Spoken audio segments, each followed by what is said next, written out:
Meng Yujing akhirnya mengerti mengapa Ning Cheng memandang rendah dirinya dan memiliki kesan buruk tentangnya. Ning Cheng mengenal Kou Hong, jadi tentu saja ia tahu bahwa Kou Hong adalah tunangannya. Dan sebagai tunangan Kou Hong, ia berselingkuh dengan pria lain, akan aneh jika Ning Cheng menghormatinya. Melihat ekspresi Meng Yujing, Ning Cheng tahu dia akan kesulitan menjawab. Karena menganggap masalah ini bukan urusannya, ia hanya melambaikan tangannya, kau tidak perlu menjawab pertanyaanku. Bawa saja aku menemui Kang Cheng. Setelah kita menemukannya, aku akan menghilangkan batasan indera ilahi untukmu. Kita masing-masing mendapatkan apa yang kita butuhkan. Meng Yujing tersadar dan kembali duduk, sambil berkata dalam hati, keluarga Mengku adalah keluarga terkemuka di benua Yixing dahulu kala. Konon, leluhur keluarga Mengku telah melampaui satu alam dan menjelajahi seluruh jagat raya. Namun, setelah leluhur keluarga Mengku pergi, keluarga Meng mulai merosot.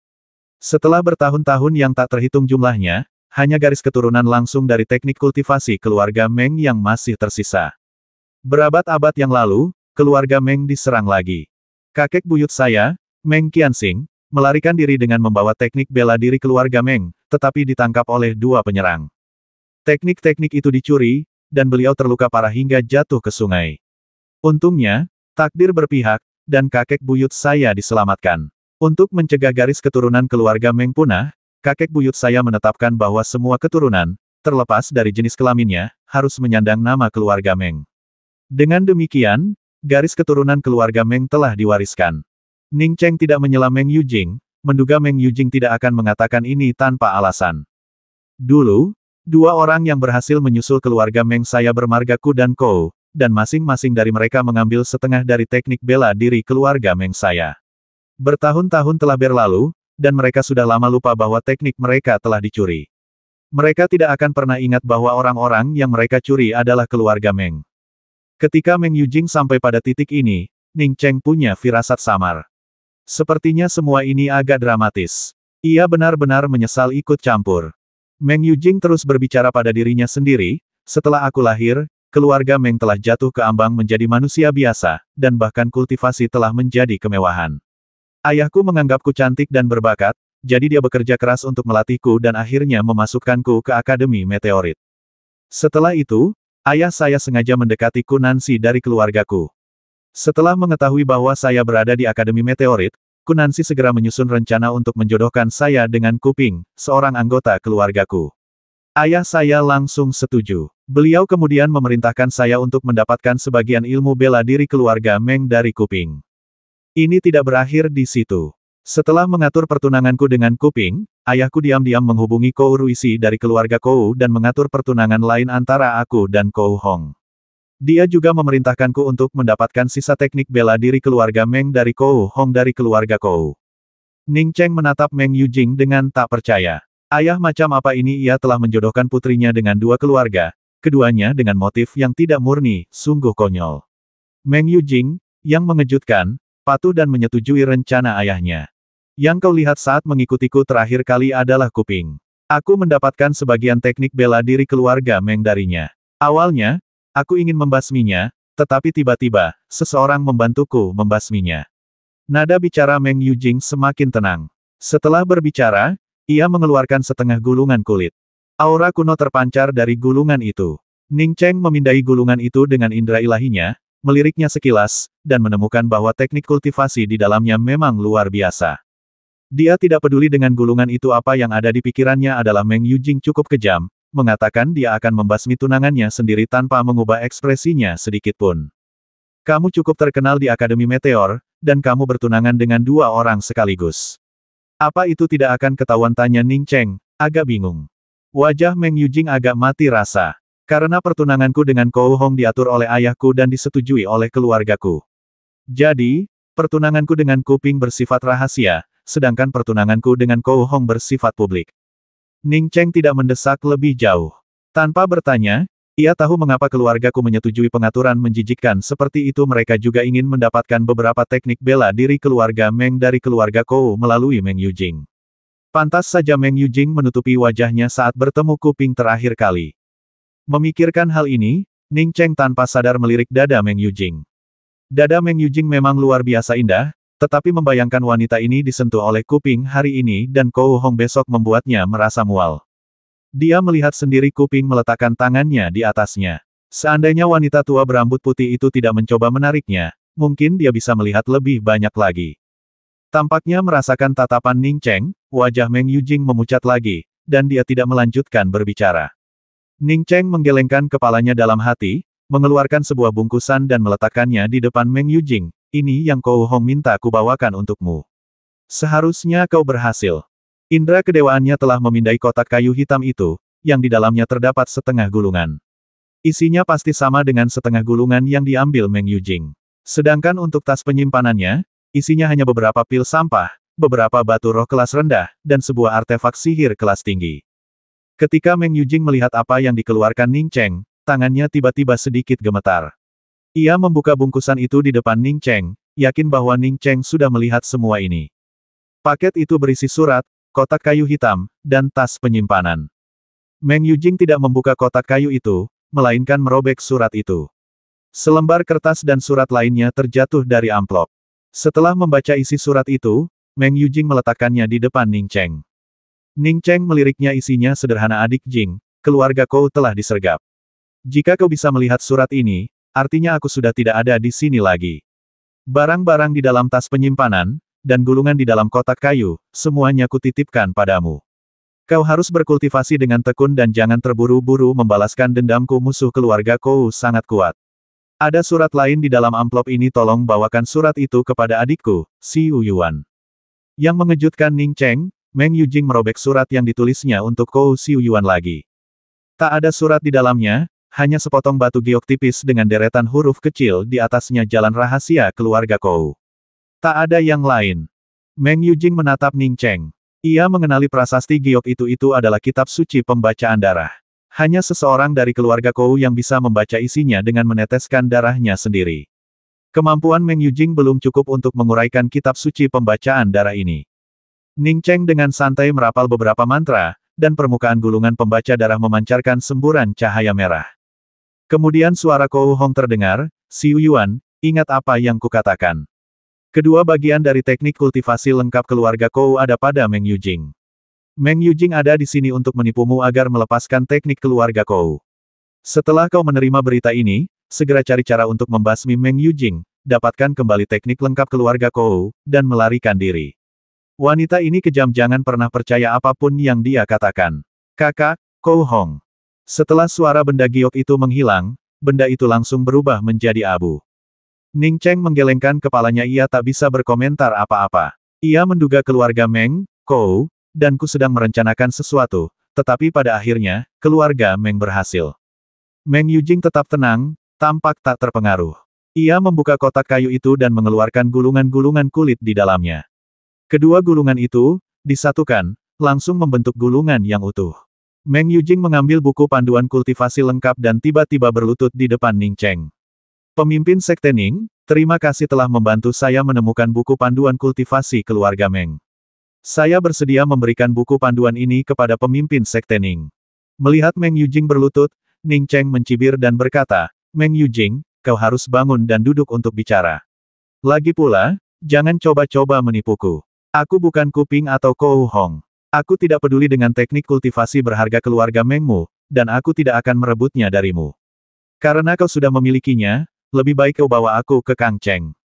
Meng Yujing gemetar dan segera berdiri sambil berkata, ya. Dia lalu menyimpan dua bagian gulungan itu, dan bahkan Ning Cheng tidak dapat mengatakan bagaimana perasaannya setelah memperolehnya. Senjata sihir terbang Ning Cheng mendarat di cekungan gunung dengan energi spiritual yang sangat biasa. Dengan bantuan Meng Yujing, ia sudah melihat Kang Cheng. Kang Cheng berada di guanya, dan gulungan serupa melayang di depannya. Namun, menurut Ning Cheng, gulungan ini jauh lebih berharga daripada teknik kultivasi Meng Yujing. Ning Cheng mengangkat tangannya dan menepuk bahu Meng Yujing. Batasan indera ilahi di tubuh Meng Yujing langsung mencair, bagai es dan salju yang bertemu terik matahari. Meng Yujing tidak menyangka larangan itu begitu sederhana di depan Ning Cheng. Dengan gembira, ia membungkuk kepada Ning Cheng lagi, terima kasih, Master Sekte Ning. Keterbatasan mental yang telah mengganggunya selama bertahun-tahun telah lenyap begitu saja. Jika bukan karena keterbatasan Kang Cheng, dengan bakatnya, Bahkan jika ia tidak dapat mencapai tahap jiwa baru lahir, setidaknya ia akan menjadi seorang kultivator pembentuk ilahi, tidak lagi berada di tahap awal alam jiwa purba. Kini setelah keterbatasan itu hilang dan teknik kultivasi keluarga Meng telah kembali, ia akhirnya dapat sepenuhnya fokus pada kultivasi. Siapa itu? Saat Ning Cheng melepaskan penghalang yang dipasang Kang Cheng menyadarinya, meraih gulungan itu, dan muncul di luar gua dalam sekejap, mendarat di depan Ning Cheng dan Meng Yujing. Kang Cheng mengenali Ning Cheng sekilas, lalu melihat sekeliling. Ning Cheng juga berada di alam laut pembukaan, tetapi ia tahu ia bukan tandingan Ning Cheng. Meskipun ia bisa melawan kultivator alam laut pembukaan tahap tengah di tahap awal, ia pernah mendengar bahwa Ning Cheng bahkan telah membasmi Rong Jin, yang berada di tahap akhir alam kuali transformasi. Saat itu, ia hanya punya satu pikiran: melarikan diri. Ia mulai menyesal tidak mempertimbangkan Meng Yujing. Tampaknya, Ning Cheng tidak akan pernah menemukan tempat ini. Kang Tua, lama tak jumpa. Aduh, kalau aku tidak segera kabur waktu itu, kita takkan sempat bertemu hari ini, kata Ning Cheng sambil mendesah. Ya, Kang Cheng tidak sempat menanggapi sindiran Ning Cheng. Sambil berbicara, ia melemparkan sebuah jimat, lalu mundur selangkah dan menangkap jimat kedua di tangannya. Namun, begitu ia bergerak, ia merasakan ada yang tidak beres, sepertinya ia tak bisa merapal mantra apapun di lingkungan ini. Sebelum ia sempat menemukan solusi, sebuah bayangan tinju telah menghantamnya. Bang! Kabut darah itu meledak, dan Kang Cheng tak berdaya melawan sebelum akhirnya terbasmi oleh pukulan Ning Cheng. Jimat yang dipanggilnya masih berputar di udara, tak menunjukkan tanda-tanda aktif. Meng Yujing menatap kosong ke arah Kang Cheng yang telah berubah menjadi kabut darah, tak mampu bereaksi untuk waktu yang lama. Kang Cheng, bagaimanapun juga, adalah seorang kultivator di tahap awal alam pembukaan laut.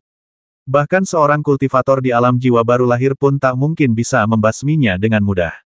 Selamat tinggal. Ning Cheng telah mengincar gulungan Kang Cheng selama bertahun-tahun, dan sekarang setelah ia membalas dendam dan mendapatkan gulungan itu, suasana hatinya sedang sangat baik. Setelah mengatakan ini kepada Meng Yujing, ia memanggil senjata sihir terbangnya untuk pergi. Apakah ketua sekte Ning belum kembali ke sekte pedang lohong? Meng Yujing bertanya dengan tergesa-gesa ketika melihat Ning Cheng mengambil barang-barang Kang Cheng dan hendak pergi. Ning Cheng sedang dalam suasana hati yang baik dan dengan santai berkata, benar.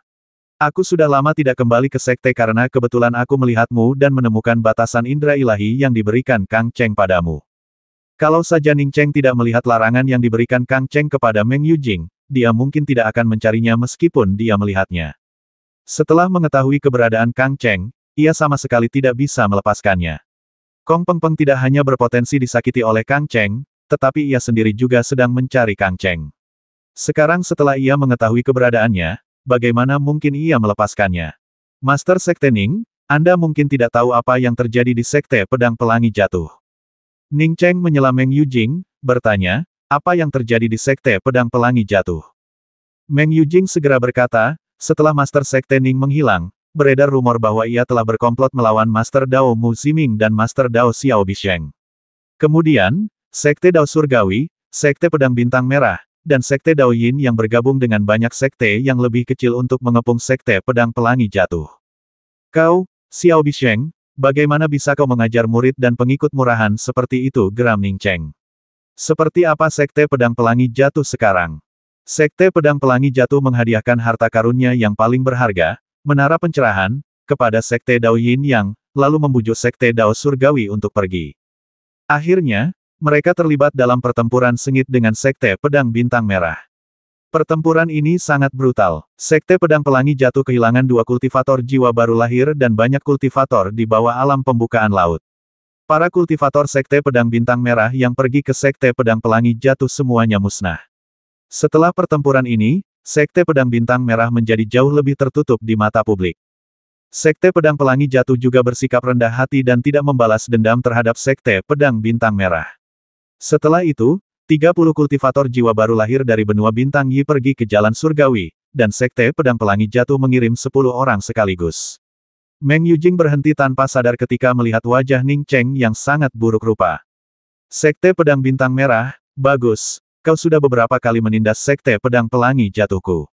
Ning Cheng tidak repot-repot bertanya lebih lanjut kepada Meng Yujing. Ia bahkan menyimpan pesawat ruang angkasa artefak aslinya, dan dengan kepakan sayap awan langitnya, ia menghilang tanpa jejak dalam sekejap. Ning Cheng bahkan tidak repot-repot bertanya mengapa Menara Pencerahan dan Sekte Pedang Pelangi Jatuh memiliki begitu banyak kultivator jiwa baru lahir. Ia sangat ingin kembali dan menemui adik perempuannya, Ruolan, dan selir Luo. Area ini milik Sekte Pedang Pelangi Jatuh milikku. Apa kau mau berkeliaran di sini? Seorang kultivator yang hanya berada di tahap tengah alam inti mendalam menghentikan 3 kultivator lain dengan kultivasi alam inti mendalam yang sama. Ini Sekte Pedang Pelangi Jatuh, aku tidak tahu. Bukankah susunan pelindung Sekte Pedang Pelangi Jatuh agak jauh dari sini? Pembicaranya adalah seorang kultivator pria berbibir tebal. Kultivator Xuan dan dari Sekte Pedang Pelangi Jatuh tampak agak kesal. Tuan-tuan, jika kami berpatroli di dekat Sekte Yin Yang Dao, maukah kalian menghentikan kami? Beranikah kau, tanya seorang kultivator lain dengan nada menghina. Kamu, kultivator Xuan dan dari Sekte Pedang Pelangi Jatuh begitu marah hingga dia bahkan tidak bisa berbicara.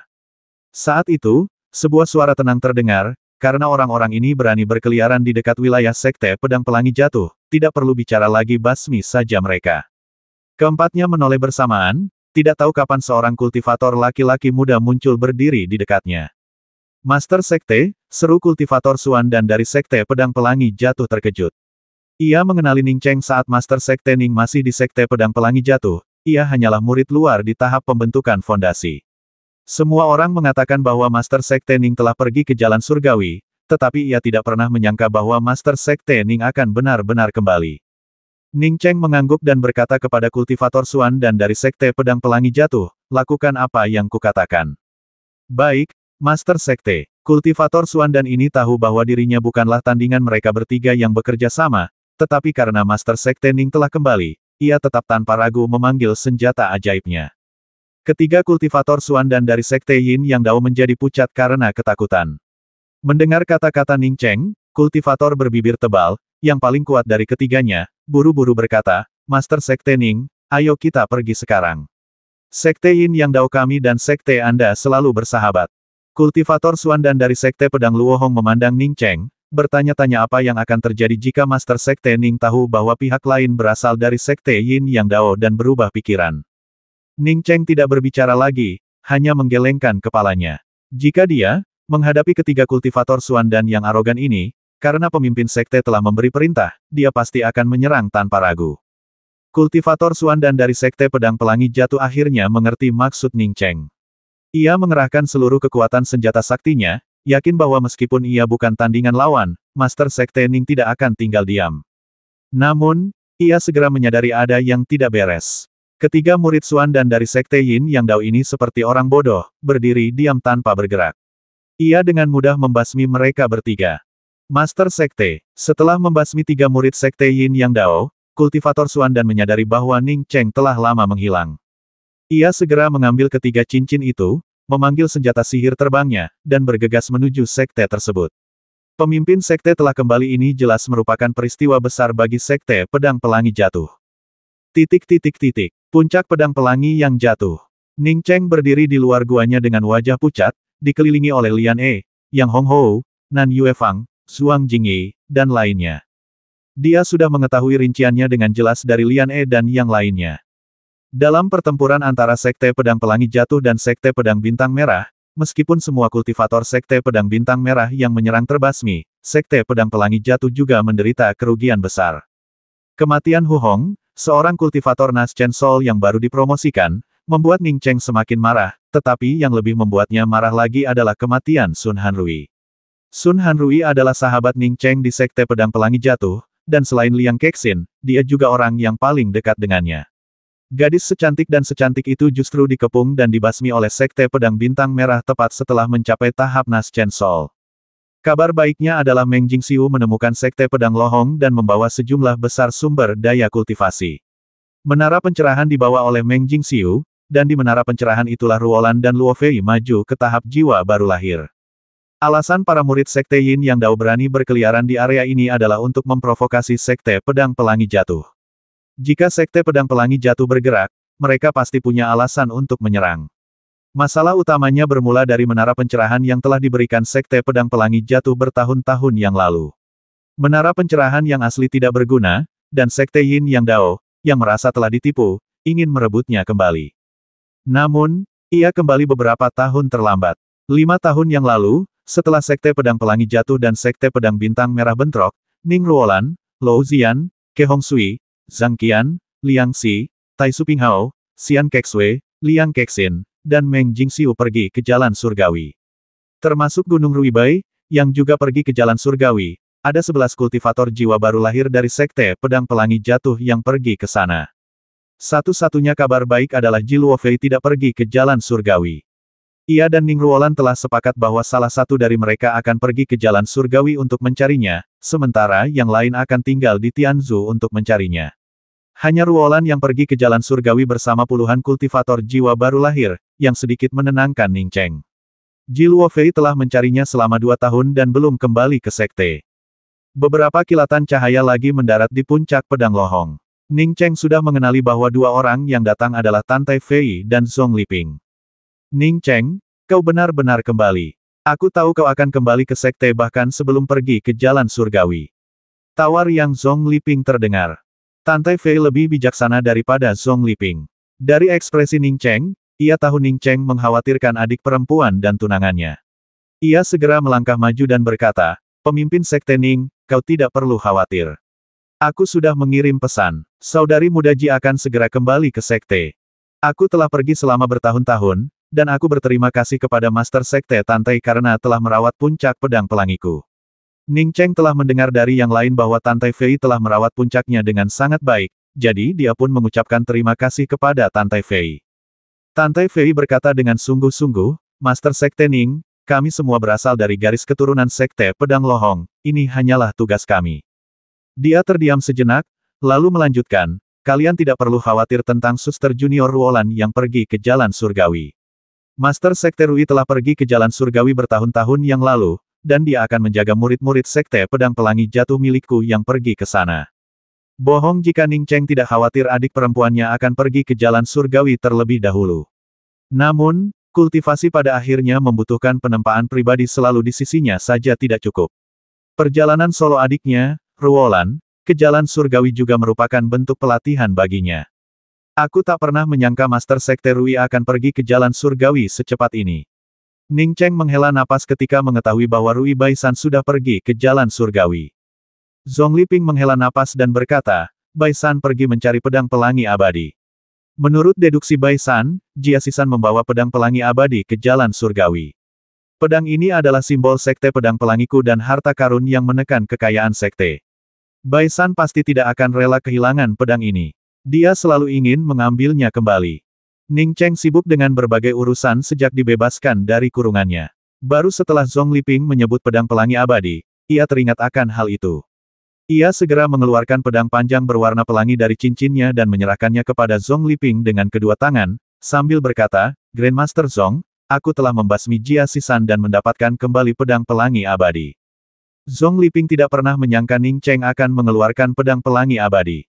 Bukan saja dia tidak menyangka, tetapi Tan Tai Fei, yang datang bersamanya, juga tidak menyangka. Pentingnya pedang pelangi abadi bagi Sekte Pedang Pelangi diketahui oleh setiap tetua sekte. Tanpa pedang pelangi abadi, Sekte Pedang Pelangi pada dasarnya adalah sekte tanpa prestise atau simbolisme. Wajar jika sekte tanpa prestise akan ditindas dan kekayaannya akan merosot. Hari ini, pedang pelangi abadi yang hilang telah kembali ke Sekte Pedang Pelangi dan muncul di hadapannya. Zhong Liping benar-benar diliputi emosi. "Master Sekte Ning, terima kasih, terima kasih." Zhong Liping gemetar saat mengelus bilah pedang pelangi abadi, suaranya pun bergetar. Pedang ini terlalu penting bagi Sekte Pedang Pelangi saat ini, tak seorang pun bisa benar-benar memahami perasaan Zhong Liping. Bahkan ia pun mengubah cara ia memanggil Ning Cheng. Dulu ia memanggil Ning Cheng dengan namanya, bukan karena tidak hormat, melainkan karena senioritas Ning Cheng di Sekte Pedang Pelangi jatuh. Sekarang dia memanggil Ning Cheng dengan sebutan Master Sekte Ning, bukan karena alasan apapun, selain karena dia sungguh-sungguh berterima kasih kepada Ning Cheng, Master Sekte muda ini, karena telah memperbolehkan pedang pelangi abadi dari Sekte Pedang Pelangi kembali ke sekte tersebut. Tan Tai Fei membungkuk pada Ning Cheng dengan penuh kegembiraan, "Master Sekte Rui tidak salah, Anda adalah Master Sekte dari Sekte Pedang Lohong." Kata-katanya agak aneh, tetapi Ning Cheng mengerti apa yang dimaksud Tan Tai Fei. Dia telah membawa kembali pedang pelangi abadi, dan dampaknya terhadap seluruh Sekte Pedang Pelangi sungguh tak terlukiskan. Ning Cheng membantu Tan Tai Fei berdiri dan berkata lagi, saya mohon kepada Tetua Zong untuk mengembalikan pedang pelangi jatuh ke puncak pedang pelangi jatuh, agar sekte pedang pelangi jatuh saya dapat kembali ke puncaknya.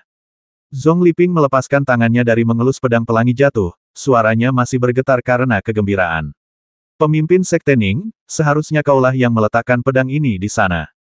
Kaulah pemimpin sekte, dan kaulah yang membawa kembali pedang pelangi jatuh abadi untuk sekte pedang pelangi jatuhku. Hati Ning Cheng tergerak. Sekembalinya, ia merasakan status sekte pedang pelangi jatuh telah menurun drastis dibandingkan saat pertama kali ia tiba di Tianzu. Mengapa tidak memanfaatkan kesempatan ini untuk meneguhkan kembali prestise sekte pedang pelangi jatuh? Memikirkan hal ini, Ning Cheng menyarungkan pedang pelangi abadi dan berkata, Grandmaster Zong, Master Sekte Tantai, inilah yang sedang kupikirkan. Setelah aku membawa Luo Fei kembali, Sekte Pedang Pelangi akan mengadakan acara besar.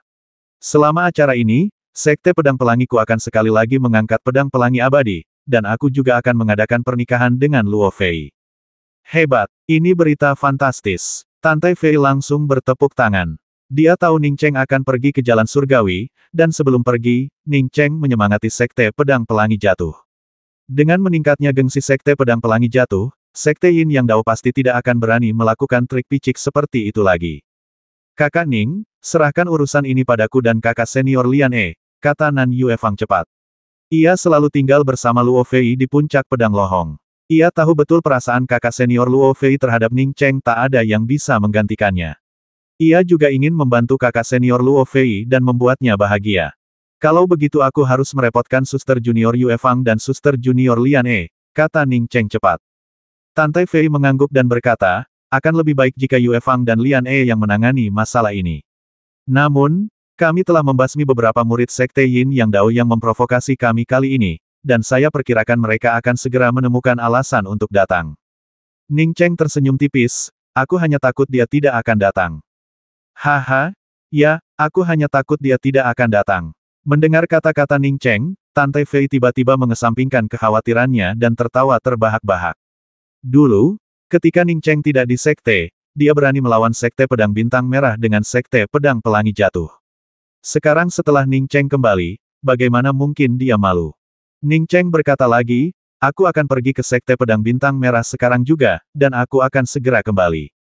Tidak, meskipun Sekte Pedang Bintang Merah jauh lebih lemah, sebenarnya tidak jauh lebih lemah daripada Sekte Pedang Jatuh Pelangi milikku. Kau tidak bisa pergi sendiri. Zong Liping mengerti maksud Ning Cheng dan langsung membantah. Ning Cheng berkata dengan suara tenang namun dingin, saudari Han Rui dilukai oleh Sekte Pedang Bintang Merah. Bagaimana aku bisa membiarkan sekte ini pergi? Bahkan, saat Ning Cheng mengetahui kematian Sun Han Rui, ia hampir langsung pergi ke Sekte Pedang Bintang Merah. Jika ia punya kekuatan, ia pasti sudah menghancurkan Sekte Pedang Bintang Merah saat itu. Mengapa harus menunggu sampai hari ini? Justru karena ia tidak menghancurkan Sekte Pedang Bintang Merah saat itu, kecelakaan yang menimpa adik perempuan Han Rui terjadi. Zong Liping dan Tantai Fei sama-sama menyadari bahwa meskipun nada suara Ning Cheng tenang, niat membasmi yang kuat tak terbantahkan. Tantai Fei tahu betul bahwa Ning Cheng dan Sun Han Rui memiliki hubungan yang baik, jadi setelah mendengar ini, ia hanya bisa menghela napas dan berkata, tubuh fisik Hu Hong telah pergi, tetapi tubuh fisik Han Rui masih berada di dalam sekte. Pergilah dan lihatlah nanti. Apakah tubuh fisik adik Han Rui masih ada? Tanya Ning Cheng dengan kaget. Tantai Fei mengangguk, ya, tapi jiwanya telah tercerai-berai. Melihat Ning Cheng terdiam, Zong Liping berbicara lagi, Sekte Pedang Bintang Merah. Sebelum Zong Liping selesai berbicara, Ning Cheng memotongnya dan berkata, Kakek Zong, aku bisa membasmi Jia Sisan, jadi aku tidak perlu takut pada Sekte Pedang Bintang Merah. Jantung Zong Liping berdebar kencang. Memang, bagaimana mungkin Ning Cheng membasmi Jia Sisan jika dia tidak memiliki kekuatan terlebih lagi? Di Heavenly Dao Plaza, Ning Cheng telah membasmi Rong Jin, seorang kultivator alam transformasi tingkat 7. Puluhan tahun telah berlalu, bagaimana mungkin dia tahu kekuatan sejati Ning Cheng? Memikirkan hal ini, Zong Liping berhenti membujuknya dan hanya berkata, kalau begitu, hati-hati saja. Kalau kau mendapat masalah, asal kau selamat, itu sudah cukup. Lagi pula, teknik rahasia Sekte Pedang Lohong, 9 revolusi Lohong, ada di Pedang Lohong. Kau bisa mempelajarinya saat kau punya waktu. Ya, terima kasih atas pengingatnya, Tetua Zong. Tenanglah, Tetua Zong. Setelah Ning Cheng selesai berbicara, ia melihat Zong Liping dan Tantai Fei, yang dipenuhi perasaan campur aduk antara senang dan khawatir, meninggalkan Sekte Pedang Lohong. Setelah semua orang berangsur-angsur bubar, Ning Cheng kembali ke gua tempat tinggalnya, yang telah dihuni oleh Ji Luofei sejak dia pergi. Begitu Ning Cheng memasuki kediamannya, ia melihat sebuah kotak giok di atas meja. Ia melangkah maju dan membuka kotak giok itu. Di dalam kotak giok itu terdapat simpul cinta, yang memuat jejak jiwa suci Ji Luofei. Saat Ning Cheng menggenggam simpul itu, ia merasakan keberadaan Ji Luofei. Ia pun bergegas keluar dari puncak pedang lohong, ingin segera bertemu Ji Luofei. Di sebuah pulau karang dekat Tianzu di Yixinghai, Ji Luofei, berpakaian hijau, berdiri di atas batu, menghalangi jalan bagi seorang pria yang bau air. Di samping pria itu terdapat seekor guk-guk laut berduri besi. Minggir, nada bicara Ji Luofei singkat. Ia telah bepergian ke banyak tempat dalam beberapa tahun terakhir dan telah berada di Yixinghai selama lebih dari 3 bulan. Pria itu, yang memancarkan aura air, tersenyum licik. Aku ingin mengundangmu ke guaku. Aku yakin kau akan puas. Aku punya anggur roh Yixinghai terbaik, senjata sihir terbang terbaik, dan lingkungan kultivasi terbaik. Tepat saat Ji Luofei hendak berbicara, ia tiba-tiba meraih sebuah simpul cinta. Saat merasakan aura Ning Cheng pada simpul cinta itu, wajahnya langsung memerah karena gembira. Rekan Taoismu mengirimimu pesan, aku baru saja memblokir beberapa pesan untukmu. Aku tidak tahu kau punya ikatan cinta. Cek, aku iri sekali, kata pria bernapas air itu sambil berdecak. Hati Ji Luofei sudah melayang ke Ning Cheng, ia tak punya waktu untuk berdebat dengan pria ini. Dalam sekejap, ia menghilang dari pulau karang. Namun, tak lama kemudian, ia mendarat lagi, dan pria itu, yang masih berbau air, muncul kembali di hadapannya. Jangan terburu-buru, aku sudah bilang akan mentraktirmu anggur roh, jadi kau harus pergi. Setelah kau menghabiskan anggur rohnya, kau boleh pergi kemanapun kau mau. Pria itu menghentikan Ji Luofei, tetapi tidak bergerak, ia hanya menepuk-nepuk penggaris merah di tangannya. Ji Luofei menggenggam pedang panjangnya erat-erat, suaranya dingin saat dia berkata, suamiku.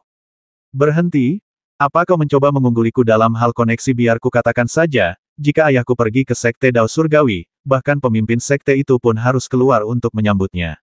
Jadi jangan coba-coba mengungguliku dalam hal koneksi, atau aku akan membasmi suamimu dan menjadikannya umpan ikan. Pria itu akhirnya menjadi tidak sabar. Jika bukan karena kecantikan Ji Luofei yang memukau, ia pasti tidak ingin membuang waktu sebanyak itu. Ji Luofei, yang masih menahan diri, tiba-tiba menjadi marah ketika mendengar bahwa pihak lain ingin membasmi Ning Cheng dan mengumpankannya ke ikan. Pedang panjang di tangannya berubah menjadi sinar pedang, dan pada saat yang sama, pita warna-warni menggulung gelombang demi gelombang dinding energi sejati. Ji Luofei baru berada di level pertama tahap Naschen Soul. Bahkan jika dia yang memulai, dia masih jauh lebih rendah daripada seorang kultivator level keempat tahap Naschen Soul yang telah membasmi orang di Laut Yixing selama bertahun-tahun. Cahaya pedangnya tidak dapat menahan serangan senjata ajaib lawan selama setengah jam sebelum menjadi kacau. Boom! Beberapa sinar merah yang kuat menghantam dinding esensi sejati yang dibangun Ji Luofei dalam 7 warna kaca mengkilap, langsung menciptakan retakan besar di dinding esensi sejati tersebut. Ji Luofei terhempas oleh esensi sejati yang kuat itu. Setelah meledakkan Ji Luofei, kultivator laki-laki itu bergegas mendekat dan mengulurkan tangan untuk menangkapnya. Meskipun Ji Luofei bukan tandingan kultivator pria tingkat keempat tahap jiwa baru lahir ini, seharusnya ia tidak terhempas secepat itu. Saat ia terbang, ia menginjak pedang terbangnya dan melesat keluar dari area pulau karang bagaikan meteor. Kultivator pria yang diselimuti uap air itu tertegun sejenak dan langsung menyadari bahwa ia telah ditipu. Kultivator wanita ini jelas sengaja membuatnya terbang. Kau pikir kau bisa lepas dari genggamanku? Yu Dongqing, pria itu mendengus, dan cahaya putih tiba-tiba muncul di bawah kakinya. Pada saat yang sama, cahaya putih ini membawa pria itu ke arah Ji Luofei. Meskipun Ji Luofei lebih unggul dari Yu Dongqing, ia segera menyadari bahwa ia jauh lebih lambat daripada Yu Dongqing. Bahkan jika ia melarikan diri dengan segala cara, Yu Dongqing akan menyusulnya dalam waktu kurang dari setengah jam. Ji Luofei sangat cemas, tetapi tak berdaya. Ia masih memiliki jimat teleportasi pemberian kakak perempuannya, Jing Xiu. Namun, ia tidak ingin menggunakannya. Jika ia menggunakannya, ia mungkin akan diteleportasi ke lesu. Dan ia akan segera bertemu Ning Cheng. Mengapa ia harus menggunakan jimat seperti itu? Ji Luofei sangat cemas, begitu pula Ning Cheng. Setelah merasakan keberadaan Ji Luofei, ia mempercepat langkahnya. Awalnya, ia hanya merasa senang. Namun, tak lama kemudian ia merasakan ada yang tidak beres. Kecemasan Ji Luofei tampak jelas di antara simpul hati. Sepertinya Luofei telah menghadapi bahaya. Merasa Luofei dalam bahaya, Ning Cheng mengabaikan semua yang lain, dan sayap awan langitnya mulai bergetar hebat. Setiap kali bergetar, ia akan lenyap dari tempatnya. Teleportasi sayap awan langit ini, yang menghabiskan banyak energi sejati, digunakan oleh Ning Cheng untuk bepergian. Tepat ketika Ji Luofei hendak kembali dan melawan Yu Dongqing lagi, ia tiba-tiba merasa Yu Dongqing telah berhenti. Mengapa ia berhenti ketika hendak mengejarnya? Indra kedewaan Ji Luofei tersapu dan segera melihat Ning Cheng semakin dekat seperti bayangan. Ning Cheng, Ji Luofei begitu bahagia hingga hampir tak bisa melangkah, seolah-olah ia meleleh. Detik berikutnya, ia sudah berada dalam pelukan Ning Cheng. Kecemasan itu lenyap seketika, dan ia bahkan tak ingin berkata sepatah kata pun. Saat itu, keheningan berbicara lebih keras daripada 1000 kata, dan melampaui segala tindakan. Jangan khawatir, aku kembali. Suara lembut Ning Cheng terdengar di telinga Ji Luofei.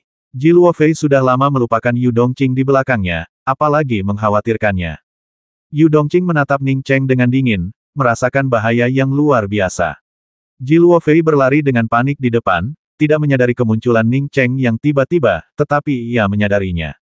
Kultivator yang mendekat ini membawa niat membasmi yang kuat, niat yang ditujukan padanya, membuatnya tidak berani mengejar Ji Luofei. Yu Dongqing telah menghabiskan bertahun-tahun membantai di Laut Yixing. Meskipun ia baru berada di tingkat keempat alam transformasi, kekuatan dan kepekaannya terhadap bahaya jauh melampaui para kultivator alam transformasi biasa. Ning Cheng tampak baru berada di tahap tengah alam pembukaan laut, tetapi Yu Dongqing merasa seolah-olah ia sedang berhadapan dengan seseorang di atas alam transformasi. Kamu suaminya. Meskipun Yu Dongqing waspada terhadap Ning Cheng, dia tidak takut. Luofei, kau tetap di sini dan lindungi aku. Aku akan membasmi orang ini. Ning Cheng sama sekali tidak menjawab pertanyaan Yu Dongqing, melainkan menepuk pelan lengan Ji Luofei. Yu Dongqing, yang awalnya agak waspada, langsung berubah muram dan berkata dengan dingin, aku, Yu Dongqing, telah menjelajahi Laut Yixing selama bertahun-tahun yang tak terhitung jumlahnya dan belum pernah melihat kultivator pembukaan laut yang begitu arogan sepertimu. Bahkan jika aku, Yu Dongqing, ingin membasmi seseorang, aku harus mencari alasan. Apa kau pikir kau bisa menyapu bersih dunia? Mari kita hadapi dia bersama. Ji Luofei tahu betapa tangguhnya Yu Dongqing. Ia telah menghadapi bahaya lebih dari sekali atau 2 kali selama bertahun-tahun. Pengalamannya selama bertahun-tahun telah membuat kekuatannya jauh lebih besar daripada yang terlihat di permukaan. Ning Cheng tersenyum tipis. Tidak perlu. Saat ia berbicara, tombak Nirvana telah melesat ke arah Yu Dongqing. Alasannya karena Yu Dongqing sedang mengejar Luofei. Ia punya 1000 alasan untuk membasmi Yu Dongqing. Melihat serangan arogan Ning Cheng yang ditujukan padanya, wajah Yu Dongqing berubah sangat buruk. Ia mengangkat giok merah di tangannya, yang berubah menjadi gelombang garis merah, dan segel tulang besi monster di sampingnya juga menerkam Ning Cheng. Namun, hanya dalam sekejap, ekspresi Yu Dongqing berubah. Ia merasa bahwa ruang di sekitarnya bukan lagi milik dunia ini. Lebih tepatnya, ia merasa bahwa ruang di sekitarnya adalah milik pihak lain. Dan di dalam ruang pihak lain, bahkan untuk berbalik pun sulit. Dia punya banyak sekali metode, tetapi dia tidak bisa menggunakannya sama sekali di tempat seperti ini. Dengan teriakan yang merobek, tombak Ning Cheng menembus kepala segel tulang besi, mengubah segel yang sangat kuat itu menjadi awan kabut darah. Pada saat itu, Yu Dongqing juga menggunakan penghalang Iron Backsail untuk melepaskan diri dari kendala spasial yang mengerikan di sekelilingnya. Domain. Wajah Yu Dongqing dipenuhi keterkejutan. Banyak kultivator yang telah mencapai tahap Nas Chen Sol mungkin tidak mengerti apa itu domain, tetapi dia mengerti. Warisannya lebih maju daripada beberapa sekte besar. Berhenti. Yu Dongqing tak peduli lagi. Ia buru-buru berteriak. Ning Cheng seolah tidak mendengarnya, tombaknya kembali berubah menjadi gumpalan cahaya tombak, melesat ke arah Yu Dongqing. Ia agak tidak puas dengan kemampuan tombaknya. Selain jurus yang dikuasainya di kota Lei, ia tidak memiliki teknik tombak yang sangat bagus. Menggunakan niat tombak semacam itu untuk berhadapan dengan seseorang yang berada di tingkat keempat tahap jiwa baru lahir sungguh sia-sia. Merasakan niat membasmi Ning Cheng yang kuat, Yu Dongqing tahu bahwa mustahil untuk menghentikan Ning Cheng saat ini. Ia meraung, dan penggaris merah itu kembali berubah menjadi garis-garis, tetapi kali ini garis-garisnya beberapa kali lebih tebal dari sebelumnya. Pada saat yang sama, cahaya putih lain muncul di bawah kakinya, dan cahaya ini meledak. Dalam sekejap, ia membentuk gelombang putih setinggi beberapa meter, yang menghantam Ning Cheng. Gelombang putih itu benar-benar memblokir domain yang belum dikuasai Ning Cheng. Pantas saja Ji Luofei tak mampu menghentikan orang ini, dia hampir setara dengan Rong Jin. Semakin kuat lawannya, semakin kuat pula niat membasmi Ning Cheng. Niat tombaknya meledak, menembus langsung garis merah Yu Dongqing. Esensi sejati di udara berderak dan meledak, dan garis-garis merah Yu Dongqing menjadi kacau dan dengan cepat menghilang. Gelombang setinggi beberapa kaki yang dilepaskan Yu Dongqing dihalangi oleh aura Ning Cheng yang tampak seperti domain, dan air memercik kemana-mana. Yu Dongqing tidak berani melawan Ning Cheng lagi. Karena tahu bahwa ia tidak bisa lepas dari Ning Cheng, ia pun memutuskan untuk ikut melarikan diri. Cahaya putih di bawah kakinya baru saja mulai bersinar ketika tombak Nirvana menghantam lagi.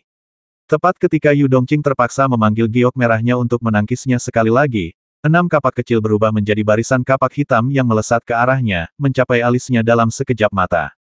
Berhenti! Teriakan keras lainnya terdengar, tetapi kapak Ning Cheng tidak ragu sejenak karena teriakan itu, dan langsung mengiris dahi Yu Dongqing. Seluruh tubuh Yu Dongqing meledak, dan secercah samar roh primordialnya keluar dalam kepanikan. Sebelum api Ning Cheng bisa membakar abis roh primordial itu, sebuah bayangan hitam telah mengumpulkannya. Ini seorang pakar, benar-benar pakar. Bahkan sebelum bayangan hitam itu mendekat, roh primordial Yu Dongqing telah direnggutnya. Ning Cheng tahu bahwa orang ini adalah lawan yang kuat, berkali-kali lipat lebih kuat daripada Yu Dongqing, dan mungkin bahkan tidak kalah dari Jia Sisan.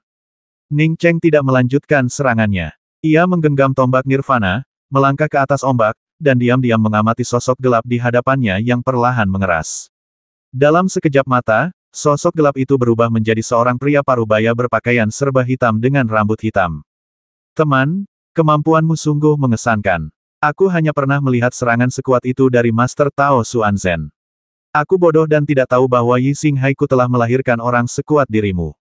Bolehkah aku tahu namamu? Setelah pria parubaya berpakaian hitam itu menyingkirkan roh primordial Yu Dongqing, ia tidak langsung menyerang Ning Cheng. Sebaliknya, ia menangkupkan tangannya untuk memberi hormat kepada Ning Cheng. Ji Luofei sudah tiba di sisi Ning Cheng. Ning Cheng telah membasmi Rong Jin saat itu, jadi dia tidak terkejut bahwa Rong Jin telah membasmi kultivator alam transformasi tingkat 4 lainnya. Mendengar kultivator pria parubaya itu menyebut nama Xuanzhen, Ning Cheng tahu bahwa orang ini kemungkinan besar setingkat dengan Xuanzhen. Ia tidak langsung menyerang, tetapi dengan tenang berkata, "Nama saya Ning Cheng, pemimpin Sekte Pedang Pelangi Jatuh." Jadi, dia Master Sekte Ning. Pantas saja dia begitu kuat. Aku sudah berada di Yixinghai selama ini, dan aku melewatkan kesempatan untuk bertemu Master Sekte Ning. Wajah Yu Haixi menunjukkan sedikit pemahaman. Dia telah mendengar nama Ning Cheng berkali-kali, tetapi dia belum pernah bertemu Ning Cheng. Ning Cheng sebenarnya ingin berkata, sekarang kau bisa lihat sendiri. Namun, pihak lain belum bergerak, dan berbicara dengan sopan, jadi dia juga tidak mengambil inisiatif untuk menyerang. Master Sekte Ning, yang tubuh fisiknya baru saja kau hancurkan, dan roh serta jiwa primordialnya juga hampir musnah, adalah putraku satu-satunya, Yu Dongqing. Aku tahu putraku selalu sombong dan tidak pandai berbicara. Aku ingin tahu apa yang telah dia lakukan hingga menyinggung Master Sekte Ning. Meskipun nada bicara Yu Haixi masih sopan, nada menuduhnya jelas. Ning Cheng berkata dengan tenang, istriku, Luo Fei, sedang mencariku di Yixinghai. Jika aku datang lebih lambat, aku mungkin tidak akan bisa bertemu dengannya sama sekali. Jadi, kau tidak perlu membuang-buang napas. Aku baru saja membasmi tubuh fisiknya. Sekarang aku ingin meminta roh primordialnya. Yu Haixi datang terlambat dan tidak tahu apa yang terjadi. Jika seorang kultivator biasa yang menghancurkan tubuh fisik putranya, ia tidak akan menyia-nyiakan kata-kata, ia pasti sudah membasminya sejak lama. Ia mudah diajak bicara, tetapi ia bergantung pada siapa yang ia hadapi. Ning Cheng adalah pemimpin Sekte Pedang Pelangi Jatuh. Dia baru saja merasakan niat membasmi Ning Cheng, yang jelas tidak kalah darinya. Bahkan dia mungkin bukan tandingan Ning Cheng. Dia telah tinggal di Yixinghai selama bertahun-tahun, dan kekuatannya tidak kalah dari seorang kultivator biasa di tingkat kuali transformasi. Namun, Sekte Pedang Lohong masih jauh lebih kuat darinya. Terlebih lagi, jelas bahwa Yu Dongqing salah. Ning Cheng adalah pemimpin sebuah sekte, dan Yu Dongqing, orang bodoh ini, berani mengincar rekan Tao Ning Cheng. Dia tahu kesombongan putranya di Yixinghai pada akhirnya akan menimbulkan masalah, dan dia benar. Dia menghitung bahwa peluangnya untuk menang melawan Ning Cheng hanya 50%, dan itu baru perkiraannya. Dia tidak tahu apakah Ning Cheng punya trik tersembunyi.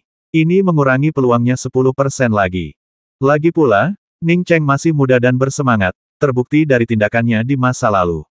Siapa tahu dia bisa mengumpulkan semua ahli dari Sekte Pedang Pelangi Jatuh ke Yi Xinghai dan menghancurkan istana Yu Hai miliknya lagi pula. Sekte Pedang Pelangi Jatuh punya sosok yang lebih tangguh lagi Rui Baisan. Memikirkan hal ini, Yu Haixi kembali menggenggam tangannya dan berkata, Master Sekte Ning, putraku memang bersalah dalam masalah ini, tetapi untungnya, Master Sekte Ning telah mendisiplinkannya. Jika roh primordial putraku direnggut lagi, istana Yu Haiku tidak akan mampu menyelamatkannya dengan kekuatannya. Aku hanya memiliki satu putra, jadi tolong hormati aku, Master Sekte Ning. Istana Yu Haiku bersedia menanggung sebagian kerugiannya. Ini karena Yu Haixi yakin bisa memulihkan tubuh fisik Yu Dongqing.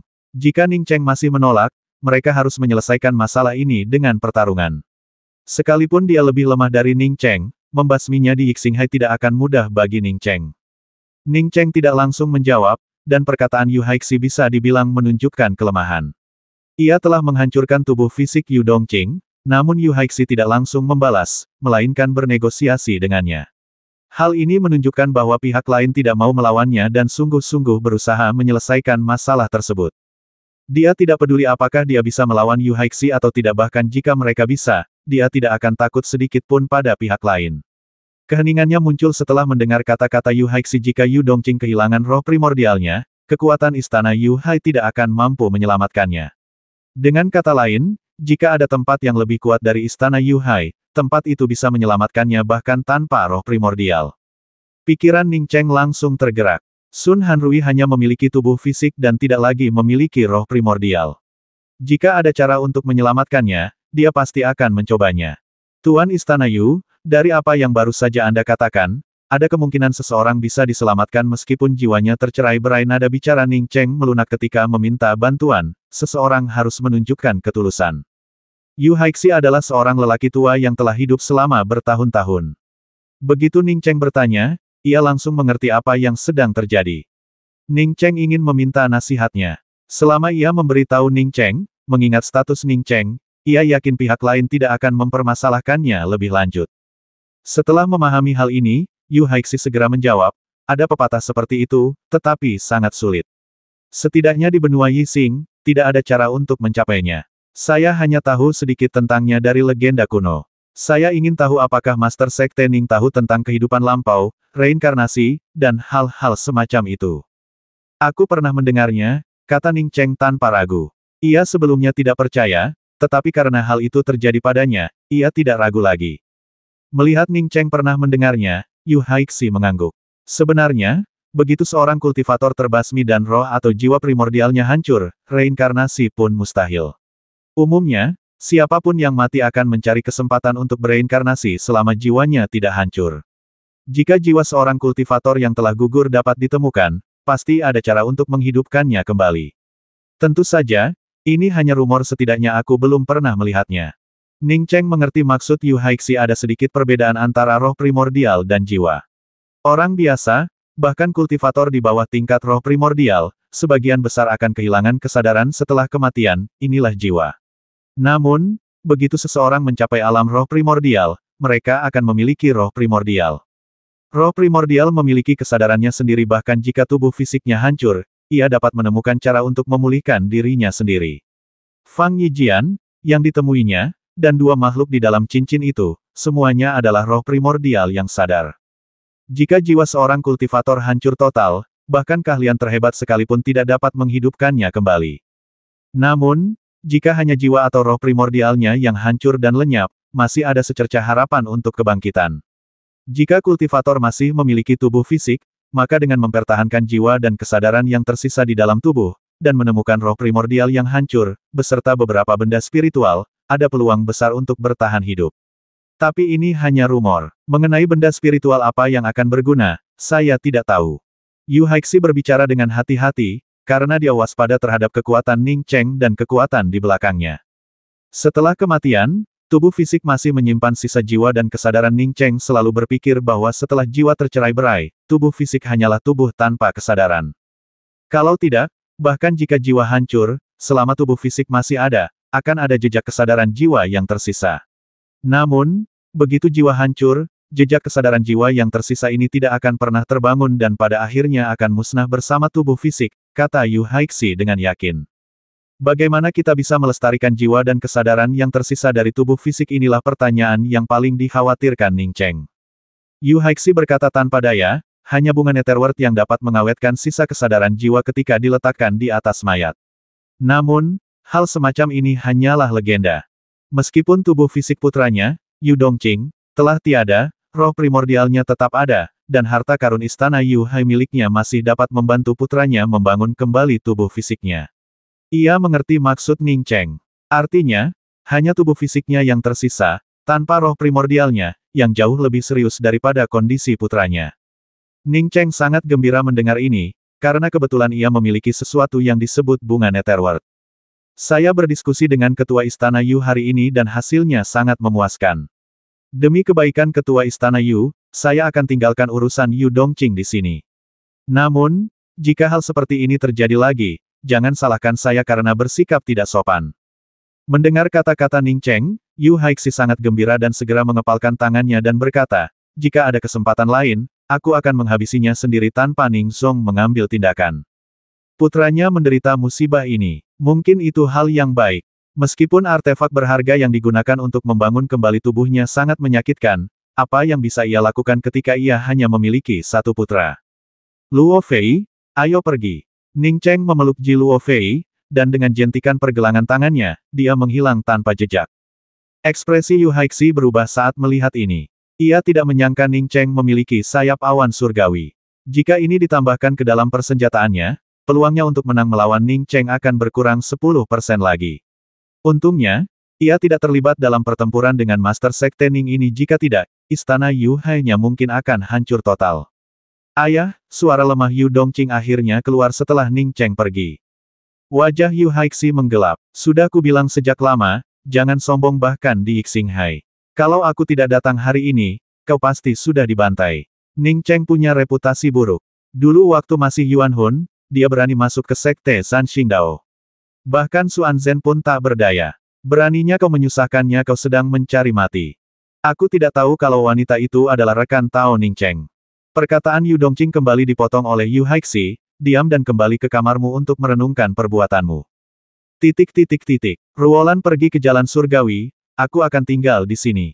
Suasana hati Ji Luo Fei yang gelisah akhirnya sedikit mereda. Karena Ning Cheng tidak pergi ke jalan surgawi, Ruolan pasti tidak bisa menemukannya. Seharusnya ia juga menyuruh Ruolan untuk tidak pergi, ia bersyukur ia sendiri tidak pergi ke jalan surgawi. Aku tahu Ruolan pergi ke jalan surgawi bersama banyak murid lainnya, dan Master Sekte Rui juga ada di sana, jadi mereka bisa saling menjaga. Setelah aku selesai mengurus semuanya di sini, kita juga akan pergi ke jalan surgawi, Ning Cheng menghiburnya. Ji Luo Fei tidak bertanya mengapa Ning Cheng belum kembali selama ini baginya, sudah cukup Ning Cheng kembali sekarang. Kita mau pergi kemana sekarang?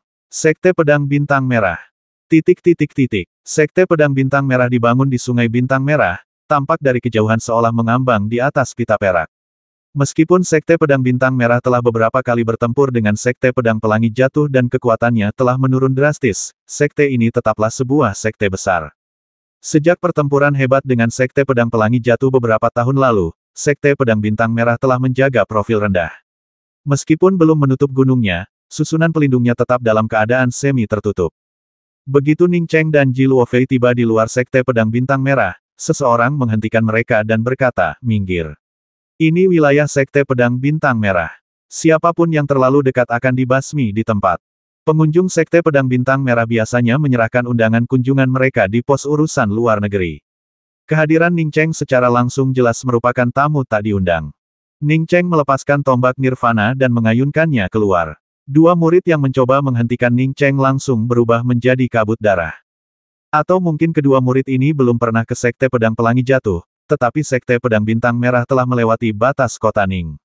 Sun Hanrui sudah musnah jika Ji Luo Fei musnah, adiknya Ning Ruolan musnah, atau bahkan lebih banyak orang musnah, sudah terlambat baginya untuk menyesalinya. Sekte Pedang Bintang Merah dan Sekte Pedang Pelangi Jatuh awalnya tidak memiliki banyak dendam, tetapi upaya berulang kali untuk menghancurkan Sekte Pedang Pelangi Jatuh terus berlanjut. Bahkan jika Ning Cheng tidak memiliki kekuatan sekarang, dia tidak akan menyerah begitu saja. Kali ini, dia datang ke sini dengan tekad untuk memusnahkan Sekte Pedang Bintang Merah. Boom! Setelah langsung membasmi dua murid penjaga, tombak nirvana milik Ning Cheng menghantam formasi pelindung Sekte Pedang Bintang Merah. Susunan pelindung di sekeliling gunung bergetar, lalu alarm berbunyi di seluruh Sekte Pedang Bintang Merah. Seseorang sedang menyerang formasi pelindung gunung. Teriakan itu langsung menyebar ke seluruh Sekte Pedang Bintang Merah. Berbeda dengan Sekte Pedang Pelangi Jatuh, Sekte Pedang Bintang Merah diserang bahkan ketika gunungnya disegel. Namun, sejak didirikan, tak seorang pun berani menyerang susunan pelindung Sekte Pedang Bintang Merah.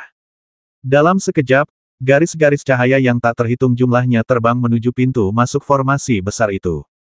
Formasi pelindung gunung umumnya sangat kokoh. Seorang kultivator di tahap Nas Chen Sol akan membutuhkan waktu yang cukup lama untuk menembus formasi pelindung gunung sebuah sekte. Namun, yang menyerang formasi pelindung gunung kali ini adalah Ning Cheng, seorang ahli formasi. Formasi pelindung gunung milik Sekte Pedang Bintang Merah baru mencapai level 8. Bahkan jika Ning Cheng sendirian, jika diberi waktu, ia bisa membentuk formasi seperti itu.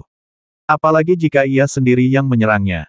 Seorang master formasi level 8 yang kuat menyerang formasi level 8 yang hampir mencapai level 8, dan sebelum seorang pun dapat mengaktifkan formasi gerbang gunung tepat waktu, formasi pelindung gunung itu retak dengan suara retakan keras hanya dalam beberapa tarikan napas. Saat Ning Cheng melepaskan tembakan lagi, pintu masuk formasi pelindung gunung hancur total dengan suara keras. Gerbang gunung, yang sebelumnya diselimuti kabut, menjadi jelas, hanya memperlihatkan sejumlah besar kultivator panik yang bergegas masuk. Orang ini adalah Ning Cheng dari Sekte Pedang Pelangi Jatuh. Sekte Pedang Pelangi Jatuh telah membasmi banyak murid Sekte Pedang Bintang Merahku saat itu, dan sekarang orang ini datang untuk menyerang kita lagi. Murid-muridku dari Sekte Pedang Bintang Merah, sungguh. Seorang kultivator tingkat pertama tahap jiwa baru lahir yang baru saja tiba di pintu masuk formasi pelindung gunung sedang mencoba meningkatkan semangatnya ketika ia dihantam tombak Ning Cheng, bahkan tanpa sempat menggunakan senjata sihirnya. Ning Cheng membasmi seorang tetua di tahap Nas Chen Sol tingkat pertama dengan satu tembakan, membuat para kultivator lainnya tercengang. Banyak yang telah melihat Ning Cheng sebelumnya dan mengenalnya sebagai sosok yang luar biasa kuat. Kini, ia telah membasmi seorang tetua Nas Chen Sol tingkat pertama dengan satu tembakan, menunjukkan bahwa ia bahkan lebih tangguh daripada yang dirumorkan. Untuk sesaat, tidak seorang pun berani maju dan bergerak. Setelah membasmi seorang kultivator tingkat pertama tahap jiwa baru lahir, Ning Cheng tidak langsung maju. Sebaliknya, ia mengangkat tombak nirvana di tangannya dan berkata dengan dingin, Sekte Pedang Pelangi Jatuhku dan Sekte Pedang Bintang Merah awalnya tidak bermusuhan, tetapi Sekte Pedang Bintang Merah menyerang Sekte Pedang Pelangi Jatuhku 3 kali. Hari ini, aku di sini untuk membasmi seluruh sekte. Siapapun yang tidak ingin mati, bersumpahlah untuk meninggalkan Sekte Pedang Bintang Merah dan kau akan diampuni. Jika tidak, kau akan dibasmi tanpa ampun. Keributan pun terjadi. Meskipun Ning Cheng kuat, gagasan bahwa hanya 2 orang saja yang mampu menghabisi Sekte Pedang Bintang Merah adalah meremehkan sekte tersebut. Tak seorang pun anggota bersedia meninggalkan Sekte Pedang Bintang Merah, apalagi bersumpah. Raungan serak dan marah terdengar, basmi mereka. Cincang keduanya menjadi daging cincang dan berikan ke guk-guk-guk-guk. Suaranya bagaikan percikan api yang dilemparkan ke tumpukan bahan peledak, yang langsung menyulut amarah semua kultivator Sekte Pedang Bintang Merah. Banyak kultivator melepaskan segala macam harta karun ajaib, membombardir Ning Cheng. Pada saat ini, Ning Cheng tanpa ampun. 36 kapak ibel sejati Taiksu membentuk serangkaian niat membasmi berpola kapak, merenggut nyawa para kultivator di bawah level kuali transformasi, sementara tombak nirvananya melahap semua kultivator kuali transformasi dengan ganas. Jiluofei ingin membantu Ning Cheng menghalangi 1 atau 2 kultivator Nas Chen Sol, tetapi mendapati bahwa dia tidak mempunyai peluang sama sekali. Sekian untuk hari ini, selamat malam semuanya. Semakin banyak kultivator dari Sekte Pedang Bintang Merah bergegas keluar, tetapi gelombang demi gelombang kabut darah terbentuk di pintu masuk formasi pelindung gunung, dan tidak ada satupun kultivator yang dapat menembus pola kapak Ning Cheng. Saat bayangan biru kota guntur muncul di atas Ning Cheng, para kultivator jiwa baru lahir menemukan bahwa mereka tidak hanya tidak dapat mendekati Ning Cheng, tetapi bahkan bayangan kota guntur pun tidak akan mudah ditembus. Di pintu masuk susunan pelindung Sekte Pedang Bintang Merah, 36 kapak ibel sejati Taiksu berubah menjadi segudang pola kapak. Pola-pola ini luar biasa kuat, kultivator dengan kultivasi yang lebih rendah akan mati jika menyentuhnya. Sementara itu, kultivator di tahap jiwa baru lahir atau pembukaan laut akan merasakan keterbatasan ruang saat mendekati kota Ning. Di bawah kekuasaan palsu Ning Cheng, ini adalah pembantaian yang sama sekali tidak seimbang. Setelah kultivator Naschen Soul ke-6 tertusuk tombak Ning Cheng, beberapa kultivator tingkat rendah akhirnya tidak sanggup menahan pembantaian mengerikan ala Asura dan mencoba menerobos formasi pelindung gunung untuk melarikan diri. Sayangnya, tak seorang pun berhasil melarikan diri, mereka semua terbasmi oleh bekas kapak yang tebal. Saya mengundurkan diri dari Sekte Pedang Bintang Merah. Jika saya melanggar sumpah ini, semoga saya disambar petir. Akhirnya, seorang kultivator jiwa baru lahir tak kuasa menahan diri lagi dan mulai bersumpah.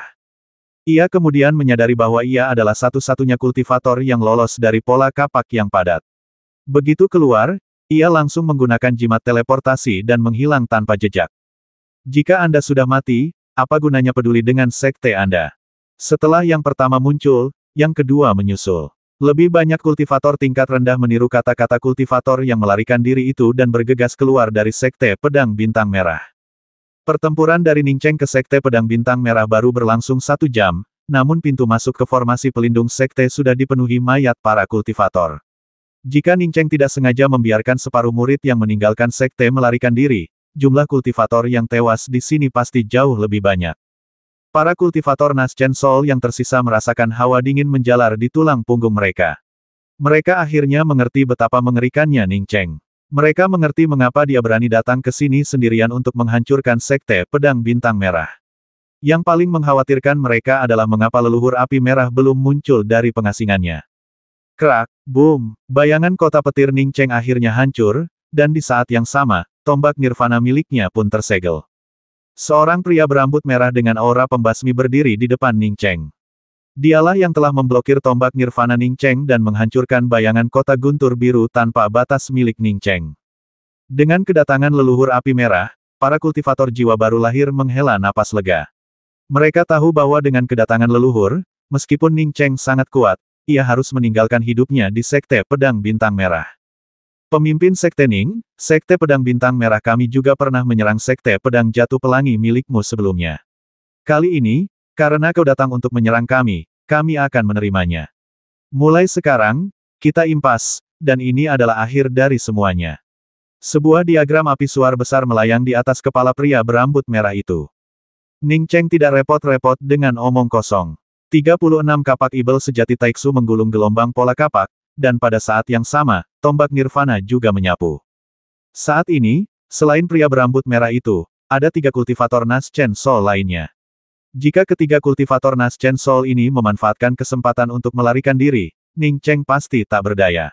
Namun, ia yakin jika ketiga kultivator Naschen Soul ini masih punya rasa malu, mereka pasti akan menyerangnya saat ini. Saat Ning Cheng bergerak, diagram api suar pria berambut merah itu berubah menjadi lautan api.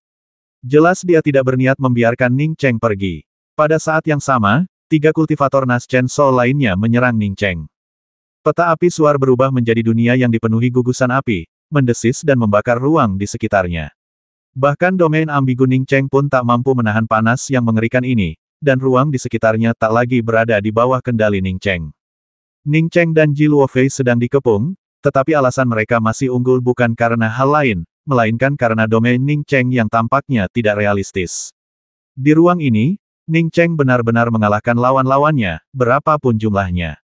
Sekarang daerah sekitar Ning Cheng telah dibakar oleh peta api beacon, Ning Cheng dan Ji Luofei langsung jatuh ke posisi yang tidak menguntungkan. 36 kapak ibel sejati Void nyaris tak mampu menahan bombardir esensi sejati dari 4 kultivator Naschen Soul.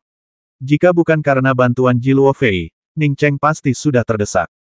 Beraninya kau, domain semu belaka, membanggakan diri telah menghancurkan Sekte Pedang Bintang Merahku. Diagram api suar milik pria berambut merah itu semakin hebat, rambut Ning Cheng pun terbakar merah, dan Ji Luofei tak mampu lagi bertahan. Ning Cheng terkejut karena sekarang ia berada dalam posisi yang sangat tidak menguntungkan. 3 kultivator Naschen Soul lainnya tidak hanya tidak menyerangnya, tetapi juga menarik senjata sihir mereka, meninggalkan pria berambut merah itu sendirian untuk menekannya. Ning Cheng sama sekali tidak percaya bahwa pihak lain begitu baik. Tanpa ragu, ia berkata kepada Ji Luofei, "Luofei, masuklah ke dunia kecil.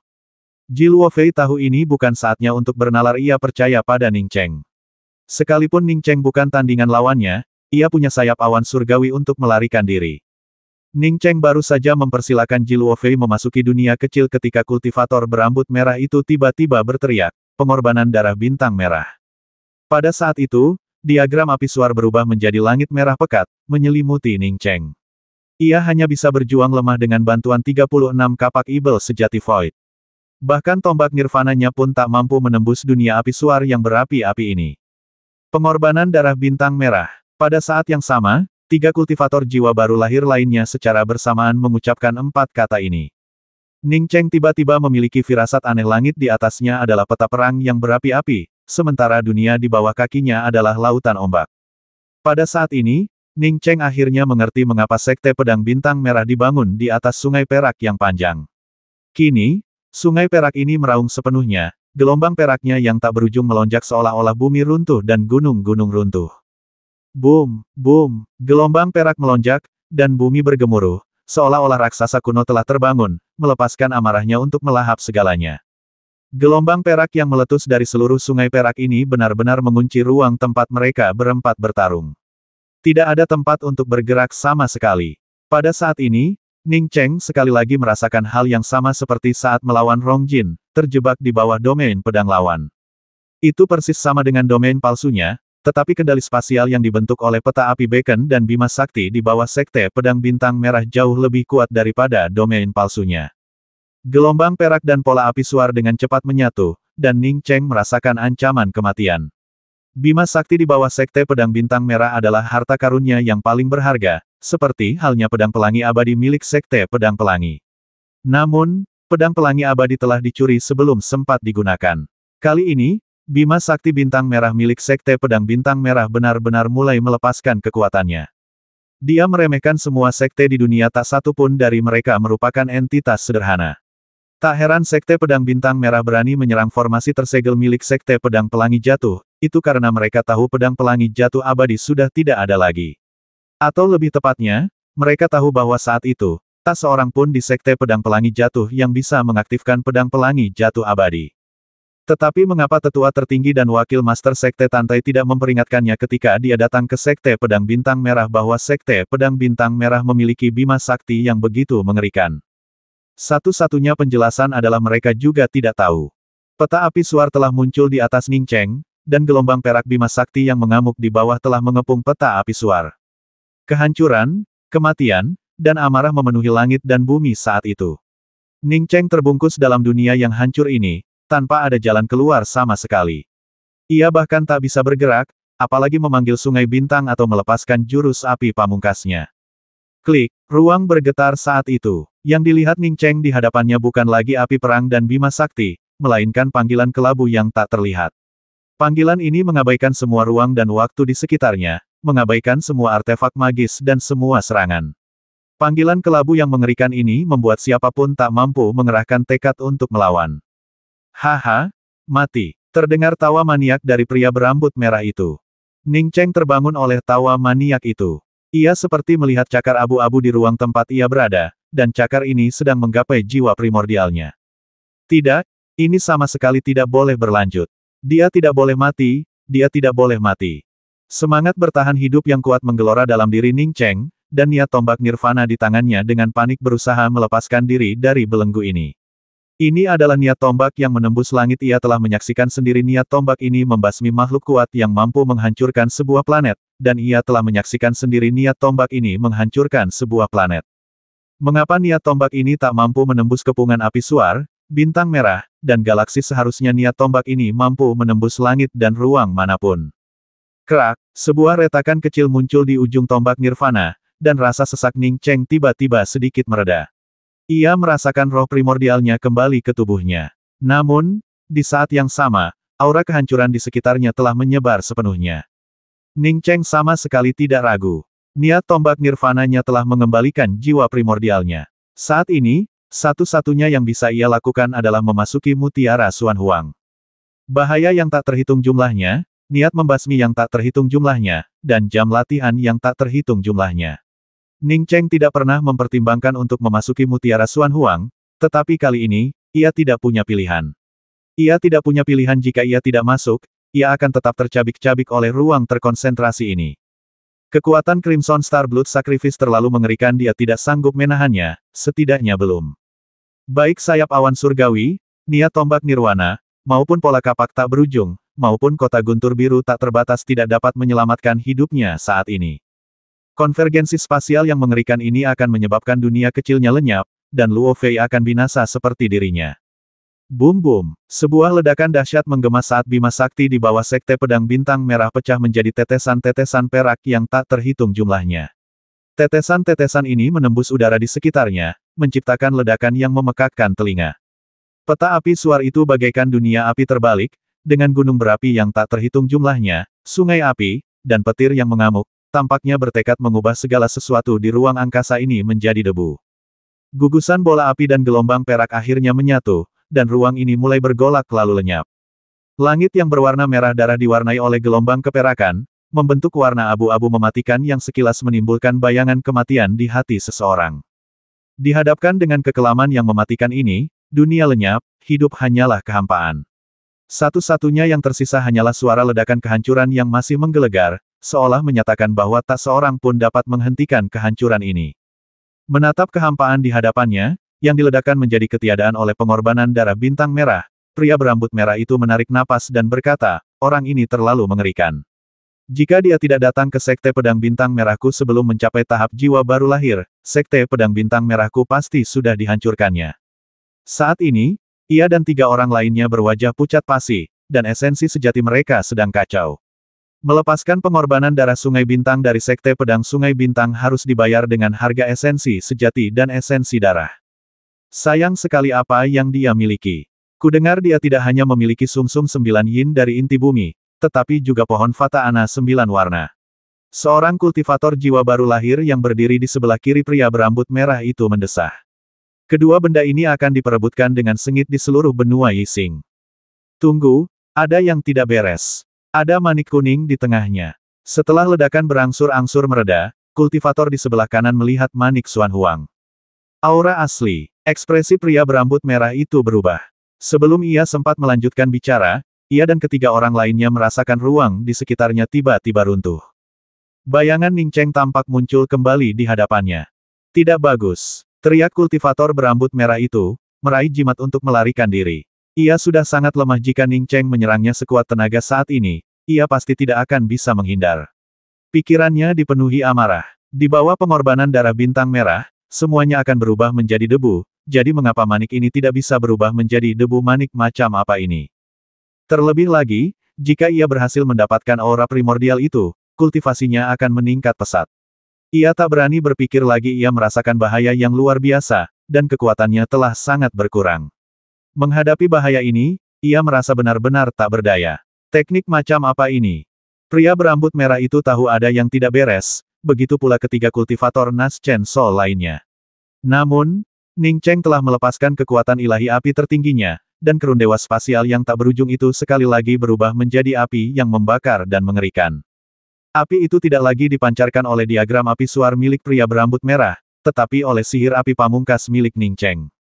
Sebelumnya, pengorbanan darah bintang merah milik pria berambut merah itu mengendalikan segalanya, tetapi kali ini, kekuatan ilahi api habis-habisan milik Ning Cheng mengendalikan seluruh dunia ini. Keberuntungan berubah seperti roda keberuntungan. 30 tahun di sebelah timur sungai, 30 tahun di sebelah barat sungai. Ning Cheng memiliki mutiara Xuan Huang untuk lolos dari musibah ini, tetapi pria berambut merah tidak punya cara untuk lolos. Ruang yang baru saja tenang itu meledak lagi, kali ini hanya dengan 3 penggarap Nas Chen Sol dan 1 penggarap Nas Chen Sol di tengahnya. Ning Cheng tidak menyadari bahwa keempat pria berambut merah itu sudah mencapai batas mereka setelah menggunakan pengorbanan darah bintang merah. Ia takut jika ia keluar, ia akan dikepung dan dibasmi lagi oleh kekuatan supernatural mengerikan yang sama yang telah ia gunakan belum lama ini. Lebih lanjut, ia menemukan bahwa dunia kecil di dalam mutiara Xuan Huang sangat tidak stabil, bahkan menghadapi kemungkinan kehancuran kapan saja. Menggabungkan hal ini dengan apa yang dikatakan Chang Wei, Ning Cheng menduga bahwa dunia kecil itu terkait dengan Luo Fei di dalam dunia kecil tersebut. Karena asal-usul mutiara Xuan Huang belum lengkap, ia tidak berani tinggal di dalamnya lagi. Maka, begitu ia muncul, ia melepaskan jurus api pamungkasnya. Kali ini, ia bahkan tak repot-repot melindungi cincin lawan. Jika bukan karena mutiara Xuan Huang, ia dan Ji Luofei pasti sudah lama mati. Dalam keadaan seperti ini, ia tak akan berani berkhayal sedikitpun. Boom! Ledakan dahsyat itu menciptakan gelombang cahaya merah. Sekte Pedang Bintang Merah dibombardir 2 kali oleh kekuatan suci. Bahkan mereka yang jauh pun dapat mendengarnya dengan jelas. Ledakan spasial ini jauh lebih lemah daripada pengorbanan darah bintang merah. Namun, keempat orang yang tersisa sama sekali tidak memiliki peluang untuk melarikan diri. Di bawah kekuatan kemampuan ilahi api yang melelahkan, mereka sepenuhnya hancur menjadi ketiadaan. Ning Cheng perlahan menghela napas lega di atas jurang hampa yang diledakkan oleh Blazing Inferno dan Crimson Star Blood Sacrifice. Setelah melepaskan Blazing Inferno, ia tahu bahwa keempat lawannya tak lagi memiliki kekuatan untuk melawannya. Namun, ia tidak menyesalinya. Pelajaran ini mengajarinya untuk tidak pernah sombong, karena masih banyak kekuatan di dunia ini yang belum ia pahami. Sekte Pedang Bintang Merah telah tamat. Setelah membasmi 10 kultivator jiwa baru lahir terakhir di Ningcheng, Sekte Pedang Bintang Merah tidak lagi memiliki satu kultivator pun. Semua kultivator terbasmi atau melarikan diri. Di bawah pengorbanan darah bintang merah dan kekuatan ilahi api yang berkobar, cincin yang tak terhitung jumlahnya berubah menjadi debu, dan Ning Cheng tidak memperoleh banyak rampasan. Ning Cheng hendak memanggil Ji Luofei agar mereka berdua bisa pergi melihat kebun herbal milik Crimson Star Sword Sect ketika dia merasakan hawa dingin menjalar ke seluruh tubuhnya saat niat membasmi yang tajam dan mengerikan menyerbu kesadarannya. Pada saat yang sama, seluruh sekte pedang bintang merah di bawahnya mulai bergetar, dan Ning Cheng segera menyadari ada sesuatu yang salah. Ia segera meraih satu-satunya bagian peta api suar yang tersisa dan bergegas keluar dari sekte pedang bintang merah. Bum bum bum, suara yang lebih dahsyat meletus, dan Ning Cheng, yang telah bergegas keluar dari sekte pedang bintang merah, menatap Bima Sakti di bawah sekte dengan kaget. Bima Sakti itu ternyata telah ditarik keluar dari sekte pedang bintang merah, berubah menjadi cahaya putih, dan menghilang ke langit tak berujung, di luar jangkauan akal sehatnya. Tanpa dukungan Bima Sakti, Sekte Pedang Bintang Merah sekali lagi meraung, dan beberapa saat kemudian, Sekte Pedang Bintang Merah yang megah itu hancur menjadi rerundewa. Ning Cheng tidak merasa bangga, sebaliknya, ia merasa gelisah. Ia telah menghancurkan Sekte Pedang Bintang Merah, tetapi Bima Sakti telah lenyap tanpa jejak. Siapa yang tahu jika ada sosok kuat yang telah merebutnya dan niat membasmi yang membuatnya takut sebelumnya masih terbayang di benaknya. Ketika Ji Luofei keluar dan melihat rerundewa di depannya, ia terkejut. Ia berada di dunia kecil dan tidak tahu apa yang telah terjadi. Luofei, ayo kita kembali. Kita akan menikah di sini, di sekte. Setelah pernikahan, kau akan ikut denganku ke jalan surgawi. Ning Cheng memeluk Ji Luofei erat-erat. Awalnya dia ingin pergi ke sekte Yin Yang Dao, tetapi setelah pertempuran dengan Sekte Pedang Bintang Merah, dia mengurungkan niatnya. Ia yakin dengan tingkat kultivasinya saat ini, pergi ke Sekte Pedang Pelangi Jatuh hampir pasti akan berakhir dengan kematian. Terlebih lagi, ia yakin jika ia menghancurkan Sekte Pedang Bintang Merah, Sekte Pedang Pelangi Jatuh pasti akan mengubah jawaban mereka kepadanya. Sebelumnya, ia memerintahkan murid-murid Sekte Pedang Pelangi Jatuh untuk membasmi murid-murid Sekte Yin Yang Dao yang berkeliaran di luar sekte, yang seharusnya membuat Sekte Yin Yang Dao marah. Sekarang setelah ia menghancurkan Sekte Pedang Bintang Merah, bahkan jika Sekte Yin Yang Dao kejam, mereka tidak akan berani memprovokasinya secara langsung. Bahkan jika dia menyerang Sekte Yin Yang Dao, dia tidak bisa pergi sendirian, seluruh sekte harus bergerak. Faktanya, Sekte Pedang Pelangi Jatuh dan Sekte Yin Yang Dao tidak memiliki banyak kebencian di antara mereka. Dengan menghancurkan Sekte Pedang Bintang Merah, tujuan membangun prestise telah tercapai. Ning Cheng, kau bilang kita akan menikah setelah pulang. Kebahagiaan yang meluap-luap memenuhi hati Ji Luofei. Ia sudah lama ingin menikahi Ning Cheng. Mereka sudah bertunangan, tetapi setelah semua yang terjadi, ia justru tertinggal dari si Qianghua. Namun, Ning Cheng tidak membicarakannya, dan dia terlalu malu untuk mengatakannya sendiri. Maaf, selir Luo, masalah ini seharusnya tidak ditunda sampai hari ini. Ning Cheng merasakan keresahan selir Luo, tetapi ia merasa sedikit bersalah. Ia telah mencari adik perempuannya, dan kemudian sekte tersebut mengalami pergolakan besar, sehingga ia tidak punya waktu untuk menikahi selir Luo.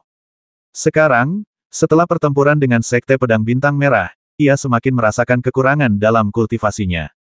Jika hal ini terjadi di benua Yixing, ia akan semakin terpuruk setelah pergi. Ia teringat apa yang pernah dikatakan Chang Wei kepadanya bahwa suatu hari ia akan menjelajah ke alam semesta yang luas. Tanpa kekuatan, ia bahkan tak mampu melindungi orang-orang di sekitarnya, apalagi menaklukkan dunia. Untuk mencapai kekuatan yang lebih besar, ia harus meninggalkan Tianzu dan memasuki jalan surgawi. Ji Luofei tak lagi mendengarkan permintaan maaf Ning Cheng. Ia mengangkat kepalanya dan membungkam kata-kata Ning Cheng dengan bibirnya. Tak ada kata yang bisa menggambarkan antisipasinya terhadap pernikahan yang akan datang. Sekte Yin Yang Dao. Bahkan di antara 10 sekte teratas di Tianzu, Sekte Yin Yang Dao menduduki peringkat teratas, kedua setelah kuil Tousan Zen, War Demon Hall, Sekte Heavenly Dao, dan Sekte Heartbreak Dao. Saat ini, beberapa kultivator jiwa baru lahir telah berkumpul di aula pertemuan Sekte Yin Yang Dao. Di antara mereka adalah Hao An, pemimpin muda Sekte Yin Yang Dao, dan seorang tetua tertinggi. Dulu, Sekte Pedang Pelangi Jatuh menggunakan menara pencerahan palsu untuk menipu Sekte Yin Yang Daoku dan memancing kebencian. Kali ini, mereka bahkan membasmi murid-muridku. Sekte Pedang Pelangi Jatuh sedang mencari kematian. Kali ini, tanpa Sekte Pedang Bintang Merah menghubungi kami, Sekte Yin Yang Daoku akan mengambil inisiatif untuk menghubungi mereka. Kami tidak akan berhenti sampai kami menghancurkan Sekte Pedang Pelangi Jatuh. Hao An, pemimpin muda Sekte Yin Yang Dao, berbicara dengan niat membasmi yang membara. Tak seorang pun keberatan menyerang Sekte Pedang Pelangi Jatuh adalah strategi yang telah direncanakan sebelumnya. Mengirim murid untuk memprovokasi Sekte Pedang Pelangi Jatuh juga merupakan bagian dari rencana tersebut. Niat awal Sekte Yin Yang Dao adalah menunggu sebentar, lalu secara proaktif memberitahu Sekte Pedang Pelangi Jatuh bahwa dua muridnya telah menghilang dan dibasmi oleh orang-orang dari Sekte Pedang Pelangi Jatuh. Tanpa diduga, Sekte Pedang Pelangi Jatuh bekerja sama dengan sangat baik. Sebelum mereka sempat melaksanakan rencana mereka, Sekte Pedang Pelangi Jatuh justru membasmi dua murid Sekte Yin Yang Dao. Kudengar Ning Cheng, pemimpin Sekte Pedang Jatuh, telah kembali. Pria ini memang selalu sangat berani. Beraninya dia pergi ke Sekte Cinta Terputus hanya dengan kultivasi jiwa Yuan. Seorang kultivator wanita cantik di tahap jiwa baru lahir berkata dengan sedikit khawatir.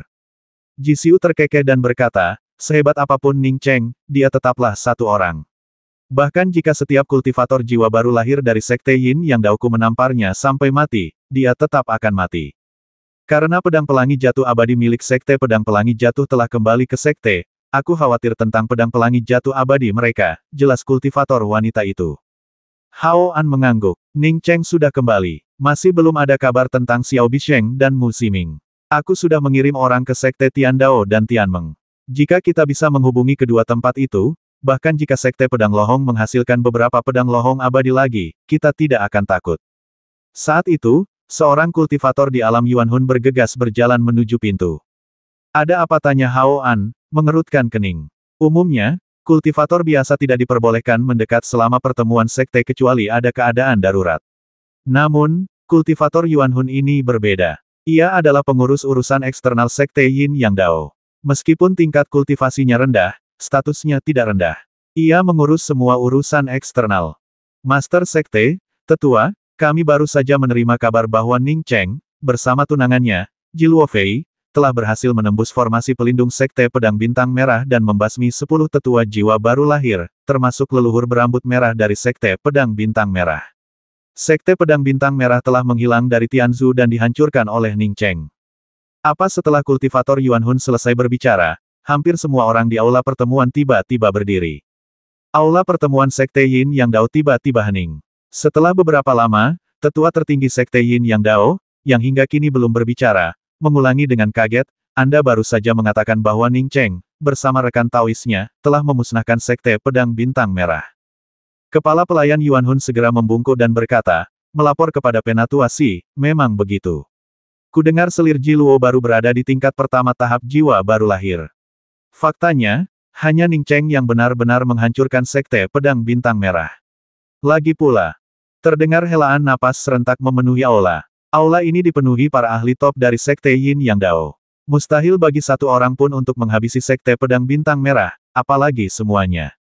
Bahkan jika mereka bersatu, mereka mungkin takkan mampu menghancurkan Sekte Pedang Bintang Merah. Bagaimana mungkin Ning Cheng begitu kuat bahkan jika kultivasi Ning Cheng telah mencapai alam transformasi, tidak akan mudah baginya untuk menghancurkan Sekte Pedang Bintang Merah, bukan?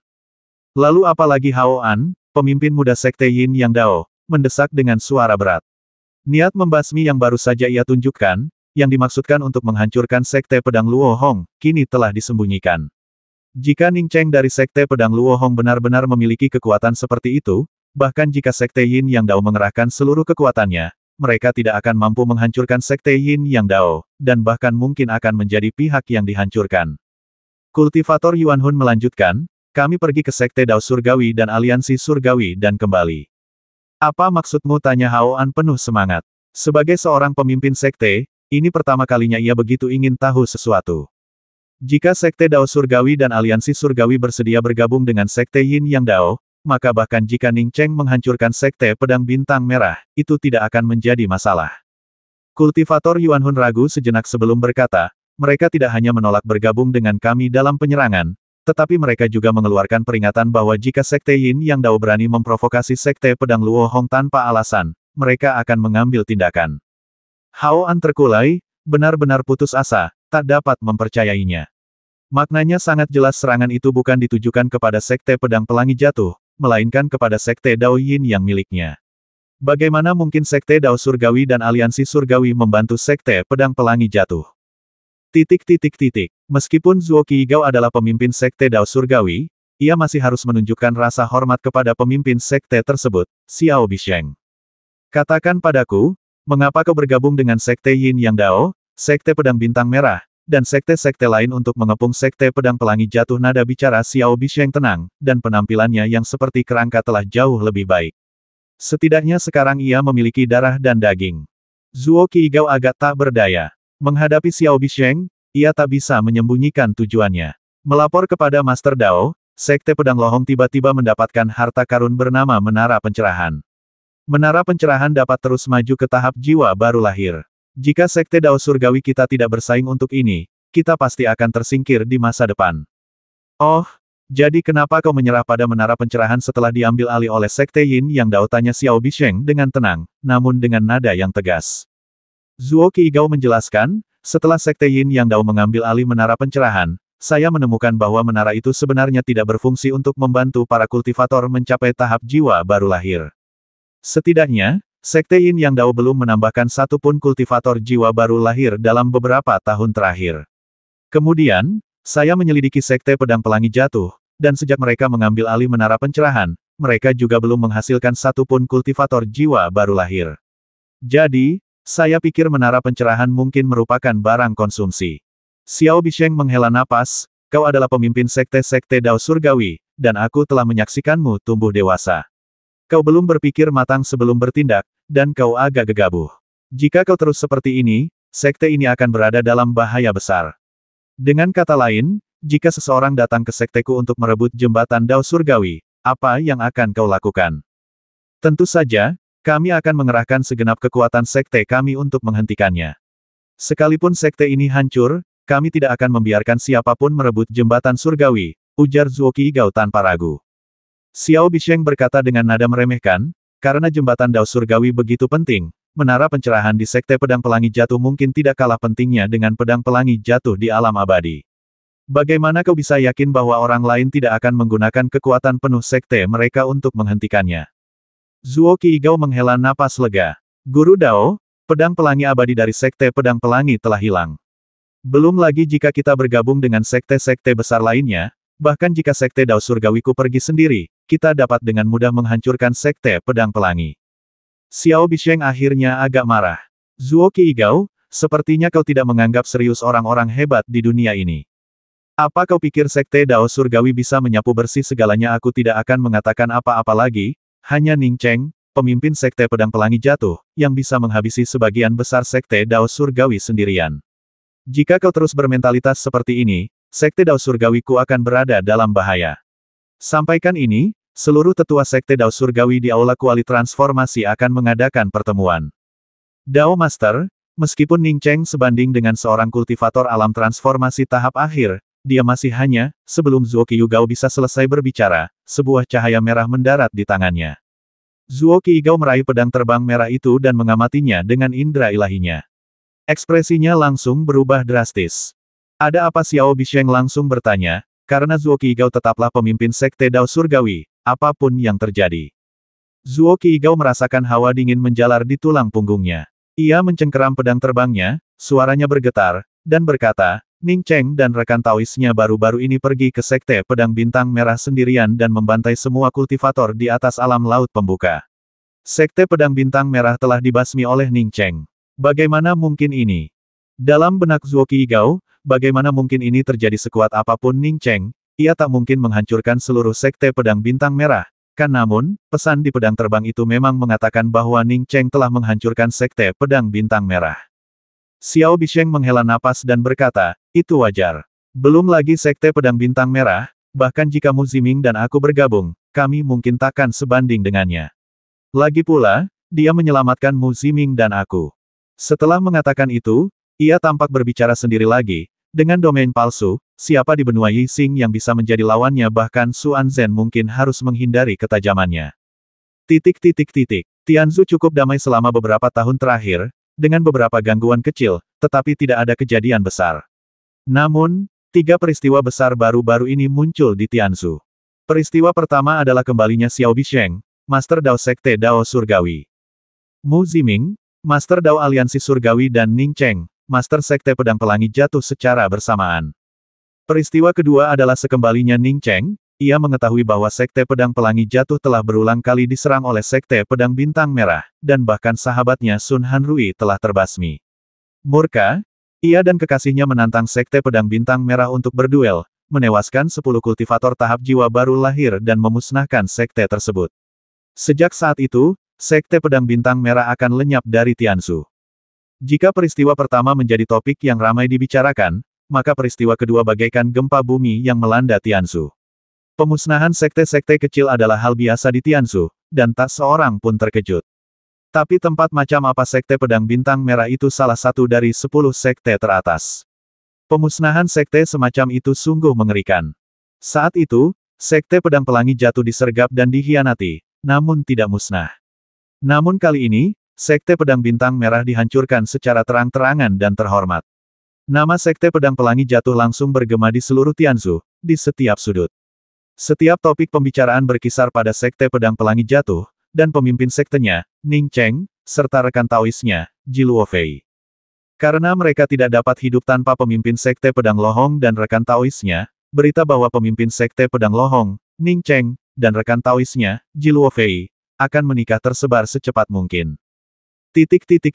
Jika Ning Cheng tidak dengan kejam menghancurkan Sekte Pedang Bintang Merah, pernikahannya tidak akan pernah menyebabkan sensasi seperti ini di seluruh Tianzu.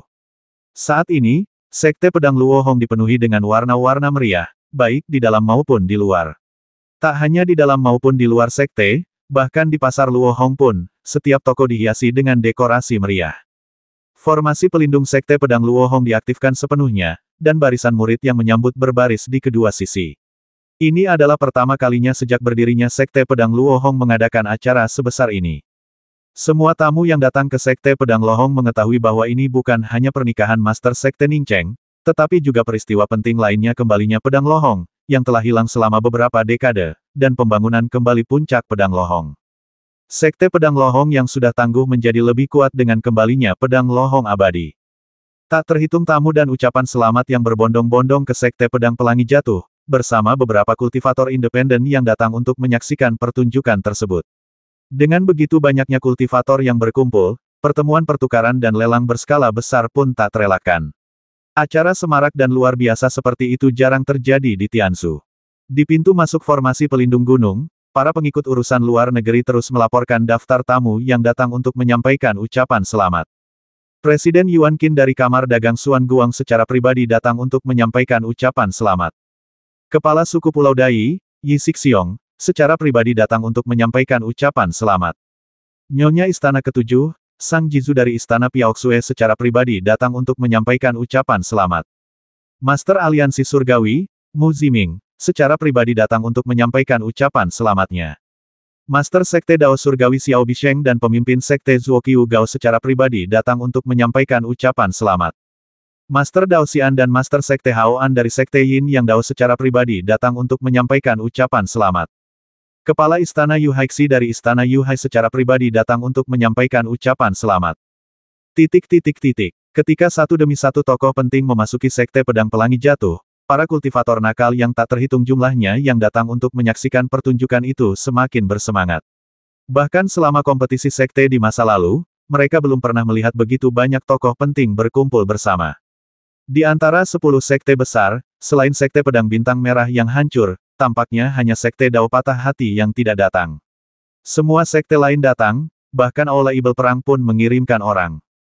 Bukankah mereka bilang ada konflik antara Sekte Yin Yang Dao dan Sekte Pedang Pelangi jatuh? Kenapa bahkan pemimpin Sekte Yin Yang Dao ada di sini? Apa yang kau tahu Master Sekte Ning? Dengan kultivasinya di atas tahap Nas Chen Sol, seorang diri menghadapi Sekte Pedang Bintang Merah. Jika aku adalah Master Sekte Yin Yang Dao, aku juga akan datang. Ning Cheng dan Zhong Liping, tetua tertinggi Sekte Pedang Lohong, menerima Xiao Bisheng dan Mu Ziming secara terpisah.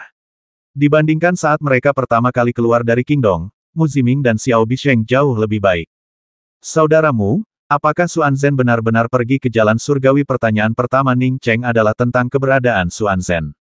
Ia telah mengetahui dari Zhong Liping bahwa Xuan Zhen kemungkinan besar telah pergi ke jalan surgawi.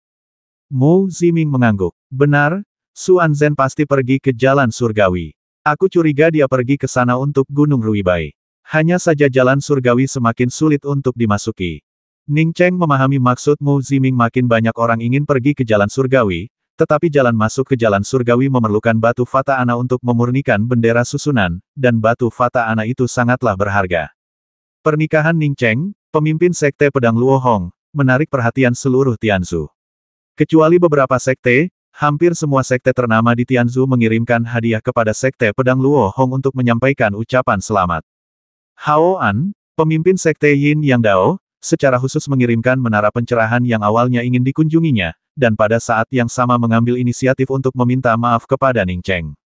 Wu Mao, ahli susunan nomor 1 di Tianzu, menawarkan diri untuk ikut serta dalam pemasangan susunan di pintu masuk jalan surgawi, dengan syarat Ning Cheng bersedia menyediakan batu fata ana. Karena terlalu banyak tamu dan ada hal lain yang harus dilakukan, Ning Cheng memutuskan untuk mengadakan pernikahannya di Batu Pedang Pelangi. Ji Luofei yang sudah sangat cantik, kini berdandan dengan sangat apik, bagaikan bunga teratai putih yang paling indah. Ia dituntun oleh Ning Cheng, turun dari puncak pedang lohong dalam perjalanan di atas awan, wajahnya berseri-seri bahagia.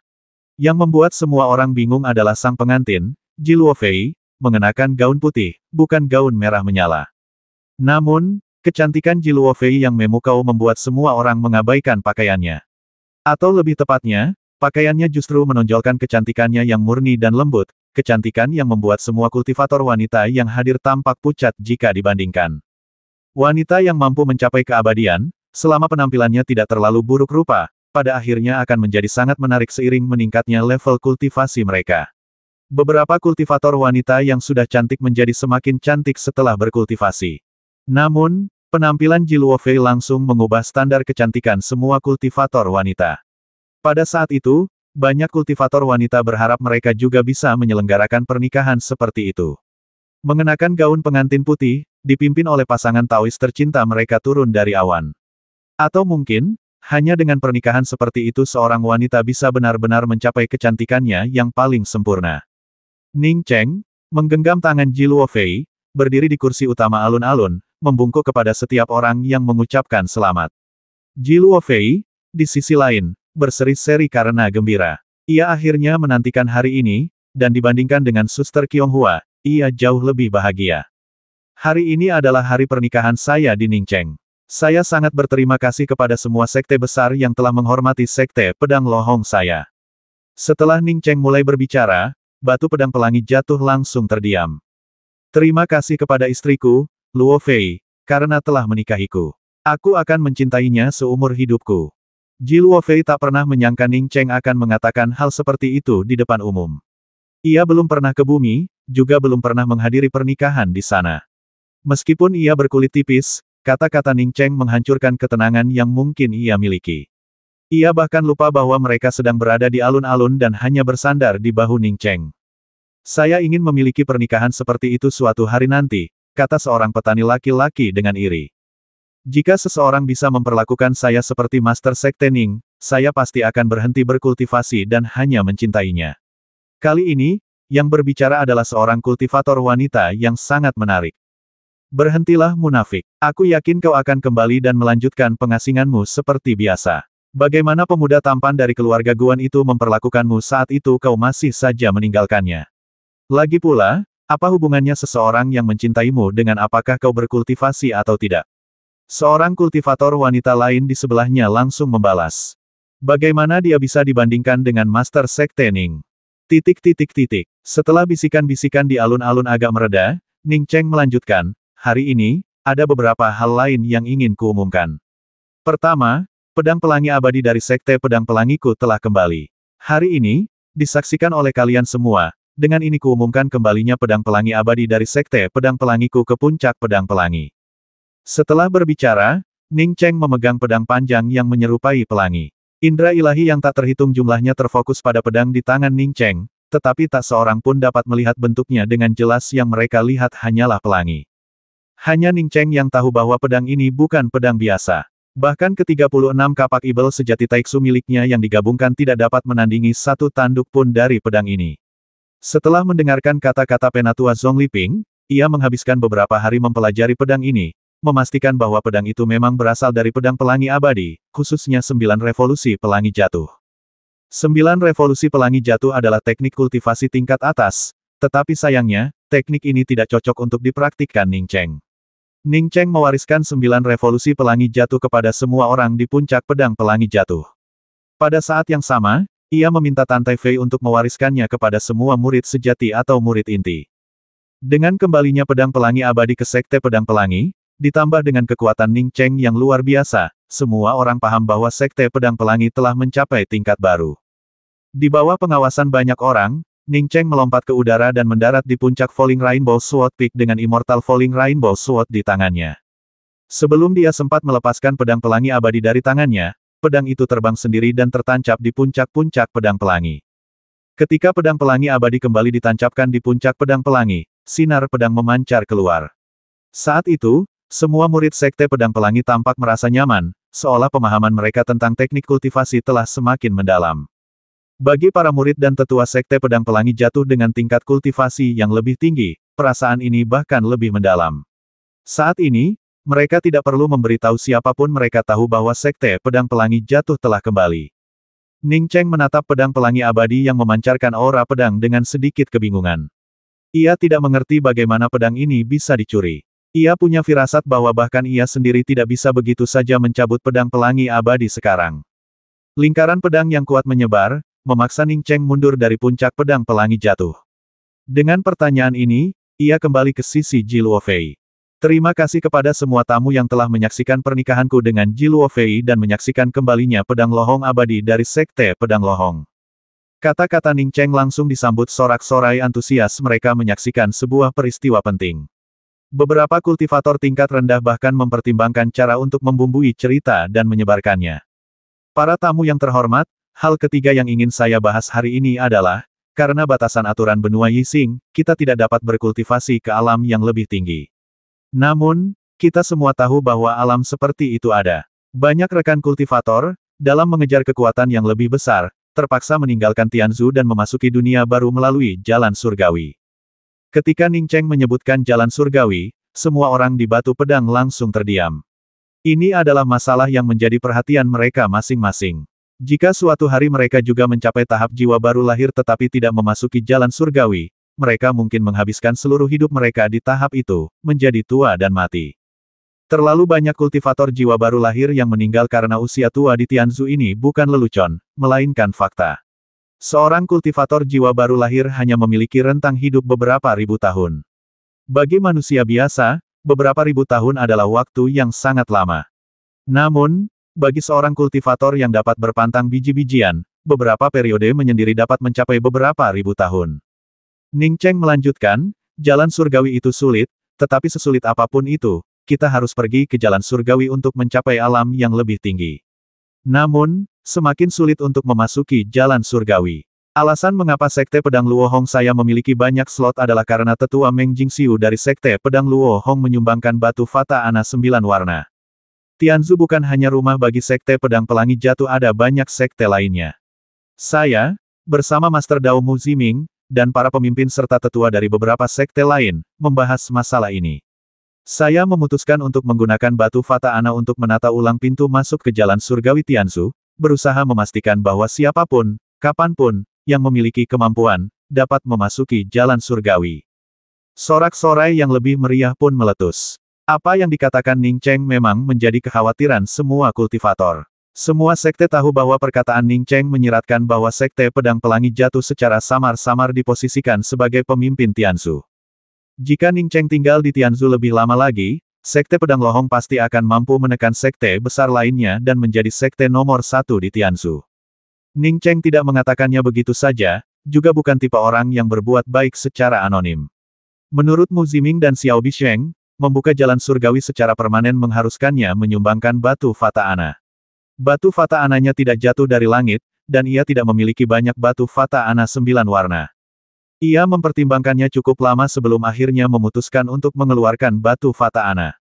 Ada dua alasan untuk ini. Pertama, tindakan ini memang dapat membantu banyak orang, dan kedua, dapat mengurangi jumlah kultivator jiwa baru lahir di Tianzu, sehingga menyeimbangkan kekuatannya. Sumber daya Tianzu sudah langka. Jika jumlah kultivator Naschen Sol meningkat, persaingan sumber daya akan semakin ketat. Lebih lanjut, jika hanya kultivator dari Sekte Pedang Pelangi Jatuh yang dapat memasuki jalan surgawi tanpa henti, kekuatan Sekte Pedang Pelangi Jatuh pasti akan menurun. Hal ini, pada gilirannya, akan menyebabkan kebangkitan sekte-sekte lain. Dengan hasil yang kontras ini, suatu hari Sekte Pedang Pelangi Jatuh mungkin akan mengikuti jejak Sekte Pedang Bintang Merah. Begitu dia membuka jalan surgawi, semua kultivator yang mencapai tahap transformasi dapat memasuki jalan surgawi, dan kekuatan sekte-sekte utama akan seimbang. Apapun alasan Ning Cheng, kata-katanya telah memenangkan persetujuan semua orang, dan seluruh batu pedang Luohong bergemuruh dalam tepuk tangan dan sorak-sorai. Silakan, para tamu dan teman-teman, masuklah ke aula penyambutan Sekte Pedang Luohong dan nikmatilah anggur terbaik dari Sekte Pedang Luohongku. Ning Cheng melihat sorak-sorai yang tak terhitung jumlahnya, dan ia tahu bahwa tujuannya telah tercapai. Atau lebih tepatnya, tujuannya dan tujuan para kultivator lainnya telah tercapai. Pada saat ini, Sekte Pedang Pelangi Jatuh menjadi lautan sorak-sorai. Bahkan adegan yang paling ramai pun akhirnya berhenti. Saat para tamu yang datang untuk memberikan ucapan selamat telah pamit pergi, Ning Cheng dan Ji Luofei telah kembali ke gua tempat tinggal mereka di puncak Pedang Lohong. Ning Cheng, setelah kembali ke gua, Ji Luofei tak lagi peduli dengan sikap pendiamnya dan memeluk Ning Cheng erat-erat. Ia berharap bisa meleburkan seluruh tubuhnya ke dalam tubuh Ning Cheng. Masih memanggilku Ning Cheng, suamiku. Itu benar, penghalang pelindung di pintu masuk belum dipasang. Sangat lembut, suamiku, kamu, Setelah mulai berkultivasi, Ning Cheng jarang tidur seperti ini. Ketika ia bangun, matahari sudah bersinar terang di luar. Ji Luofei, yang telah ditelanjangi Ning Cheng, meringkuk di pelukannya seperti anak kucing jinak, alih-alih seorang kultivator Naschen Sol.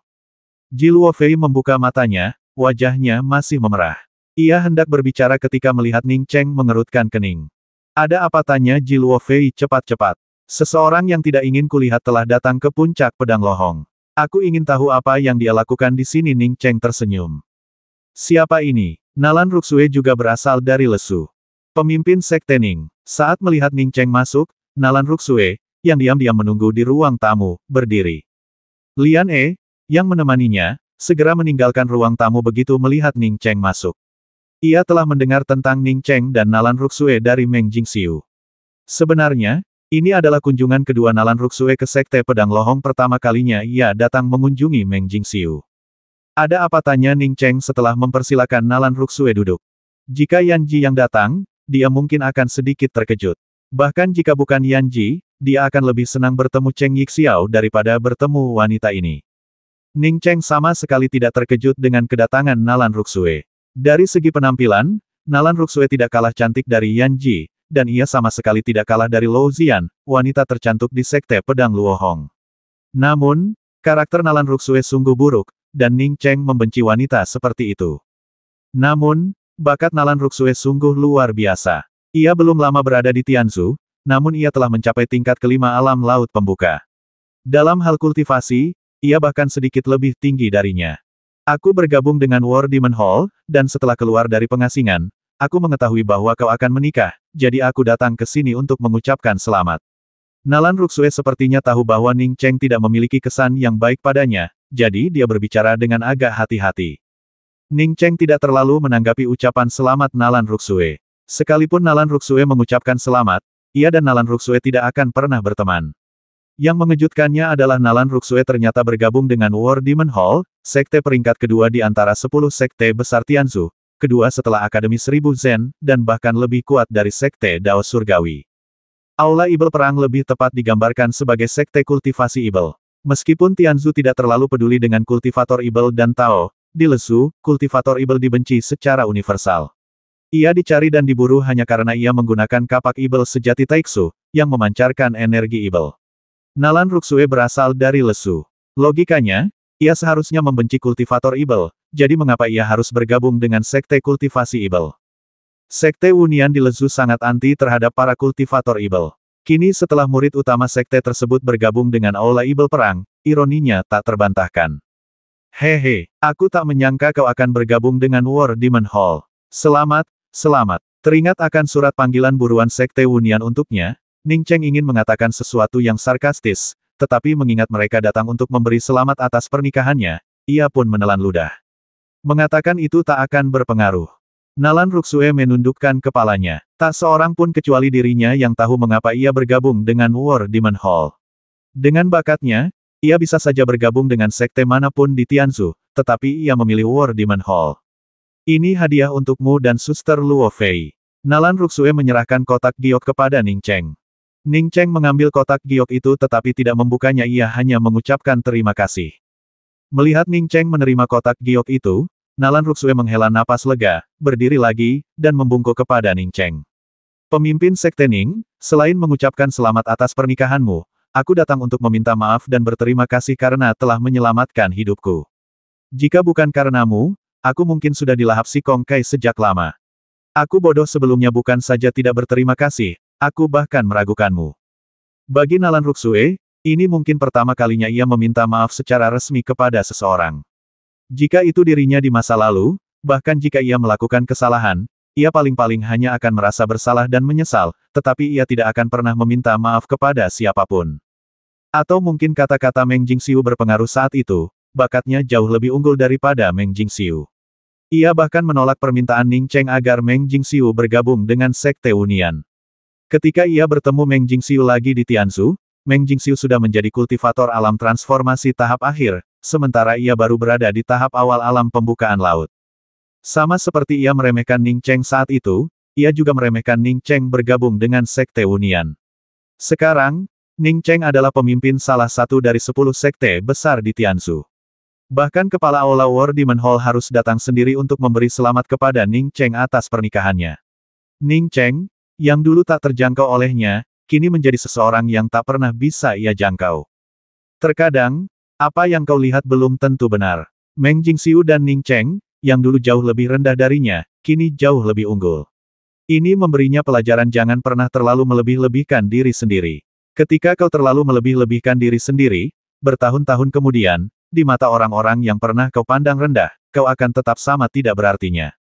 Ia teringat apa yang dikatakan Meng Jingxiu kepadanya saat terakhir kali berkunjung Nalan Ruxue, di mataku kau hanyalah seseorang yang terlahir dengan sendok perak di mulutmu, seseorang yang jalannya telah dipersiapkan untukmu. Aku tidak mengejekmu, itu memang kenyataan.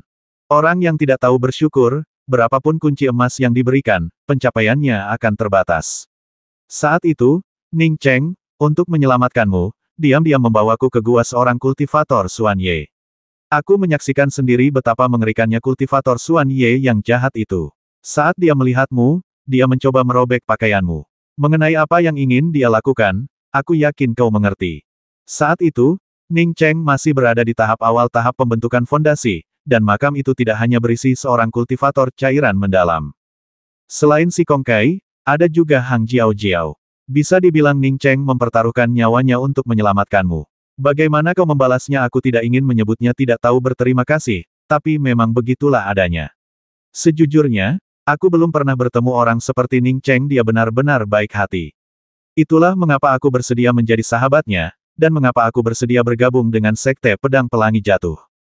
Meskipun Nalan Ruxue tahu bahwa perkataan Meng Jingxiu tidak sepenuhnya benar, setidaknya dia bukan tipe kultivator yang terlahir dengan sendok perak di mulutnya dan hanya akan bersembunyi di rumah orang lain untuk berkultivasi. Dia tidak membantah perkataan Meng Jingxiu. Dia benar-benar merasa kasihan pada Ning Cheng, tetapi sayangnya, dia tidak bisa mengungkapkan isi hatinya kepada siapapun. Meninggalkan Sekte Pedang Pelangi Jatuh saat itu, ia belajar setidaknya satu pelajaran sekte atau guru tidak selalu benar, dan terkadang ia harus membuat penilaiannya sendiri. Setelah meninggalkan jalan aturan, ia tahu Ning Cheng telah menyelamatkannya, tetapi di bawah bimbingan gurunya, ia tidak bisa bertindak seperti Yanji. Yanji bahkan lebih mandiri daripada dirinya. Begitu ia memutuskan tentang Ning Cheng, tak seorang pun atau apapun, bahkan sekte atau keluarga, dapat memengaruhinya sedikitpun. Yue Ying pernah mengatakan kepadanya bahwa Ning Cheng pernah berkata bahwa terkadang apa yang kau lihat dengan mata kepala sendiri belum tentu benar. Yue Ying sudah memahami prinsip ini sejak lama, tetapi Nalan Ruxue baru menyadarinya hari ini. Ning Cheng tidak terlalu tersentuh oleh permintaan maaf dan rasa terima kasih Nalan Ruxue. Bayangkan jika ia dibasmi oleh guru Tao Nalan Ruxue saat itu, akankah Nalan Ruxue masih mengingat siapa Ning Cheng setelah sekian lama atau akankah ia sudah lama melupakannya? Saat itu, Nalan Ruxue tidak hanya mencurigainya, tetapi juga memanfaatkannya. Namun, Ning Cheng tidak ingin berkutat pada hal-hal sepele seperti itu.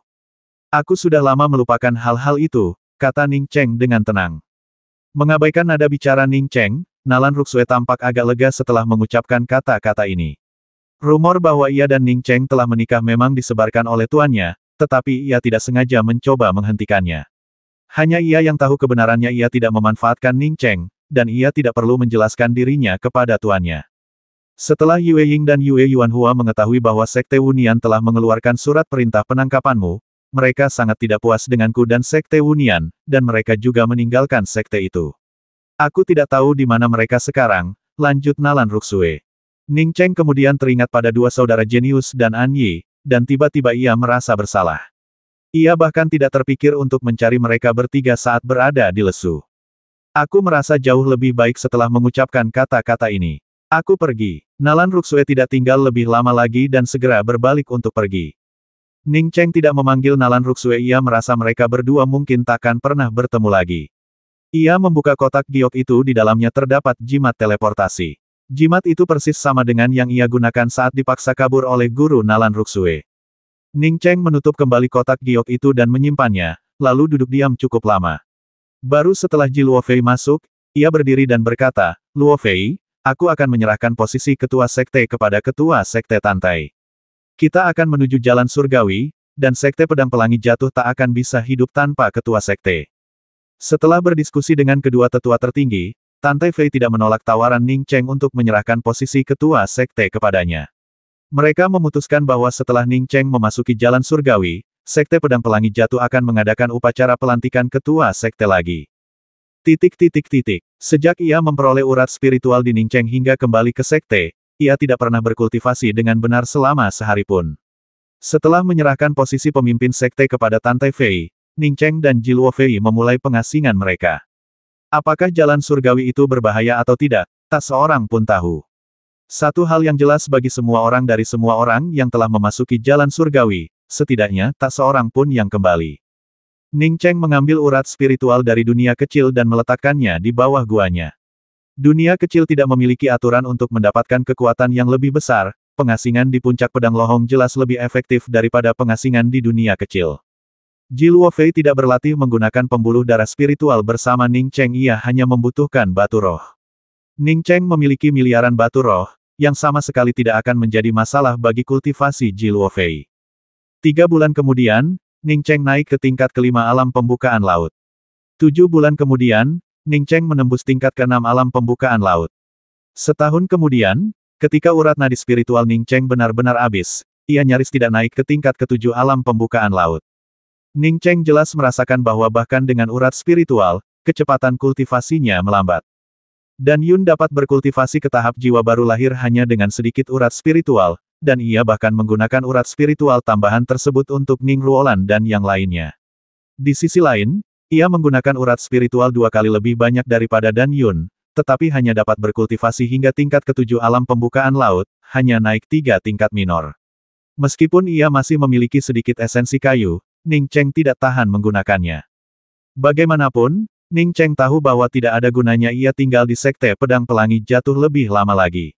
Hari itu, setelah menyempurnakan diagram api suar yang diperolehnya dari Sekte Pedang Bintang Merah, Ning Cheng memanggil Luo Fei dan mengucapkan selamat tinggal kepada Tantai Fei, Zhong Liping, dan para kultivator jiwa baru lahir lainnya dari Sekte Pedang Pelangi Jatuh, serta Nan Yue Fang, Lian E, Yang Hong Hou, dan lainnya dari Puncak Pedang Pelangi Jatuh. 450.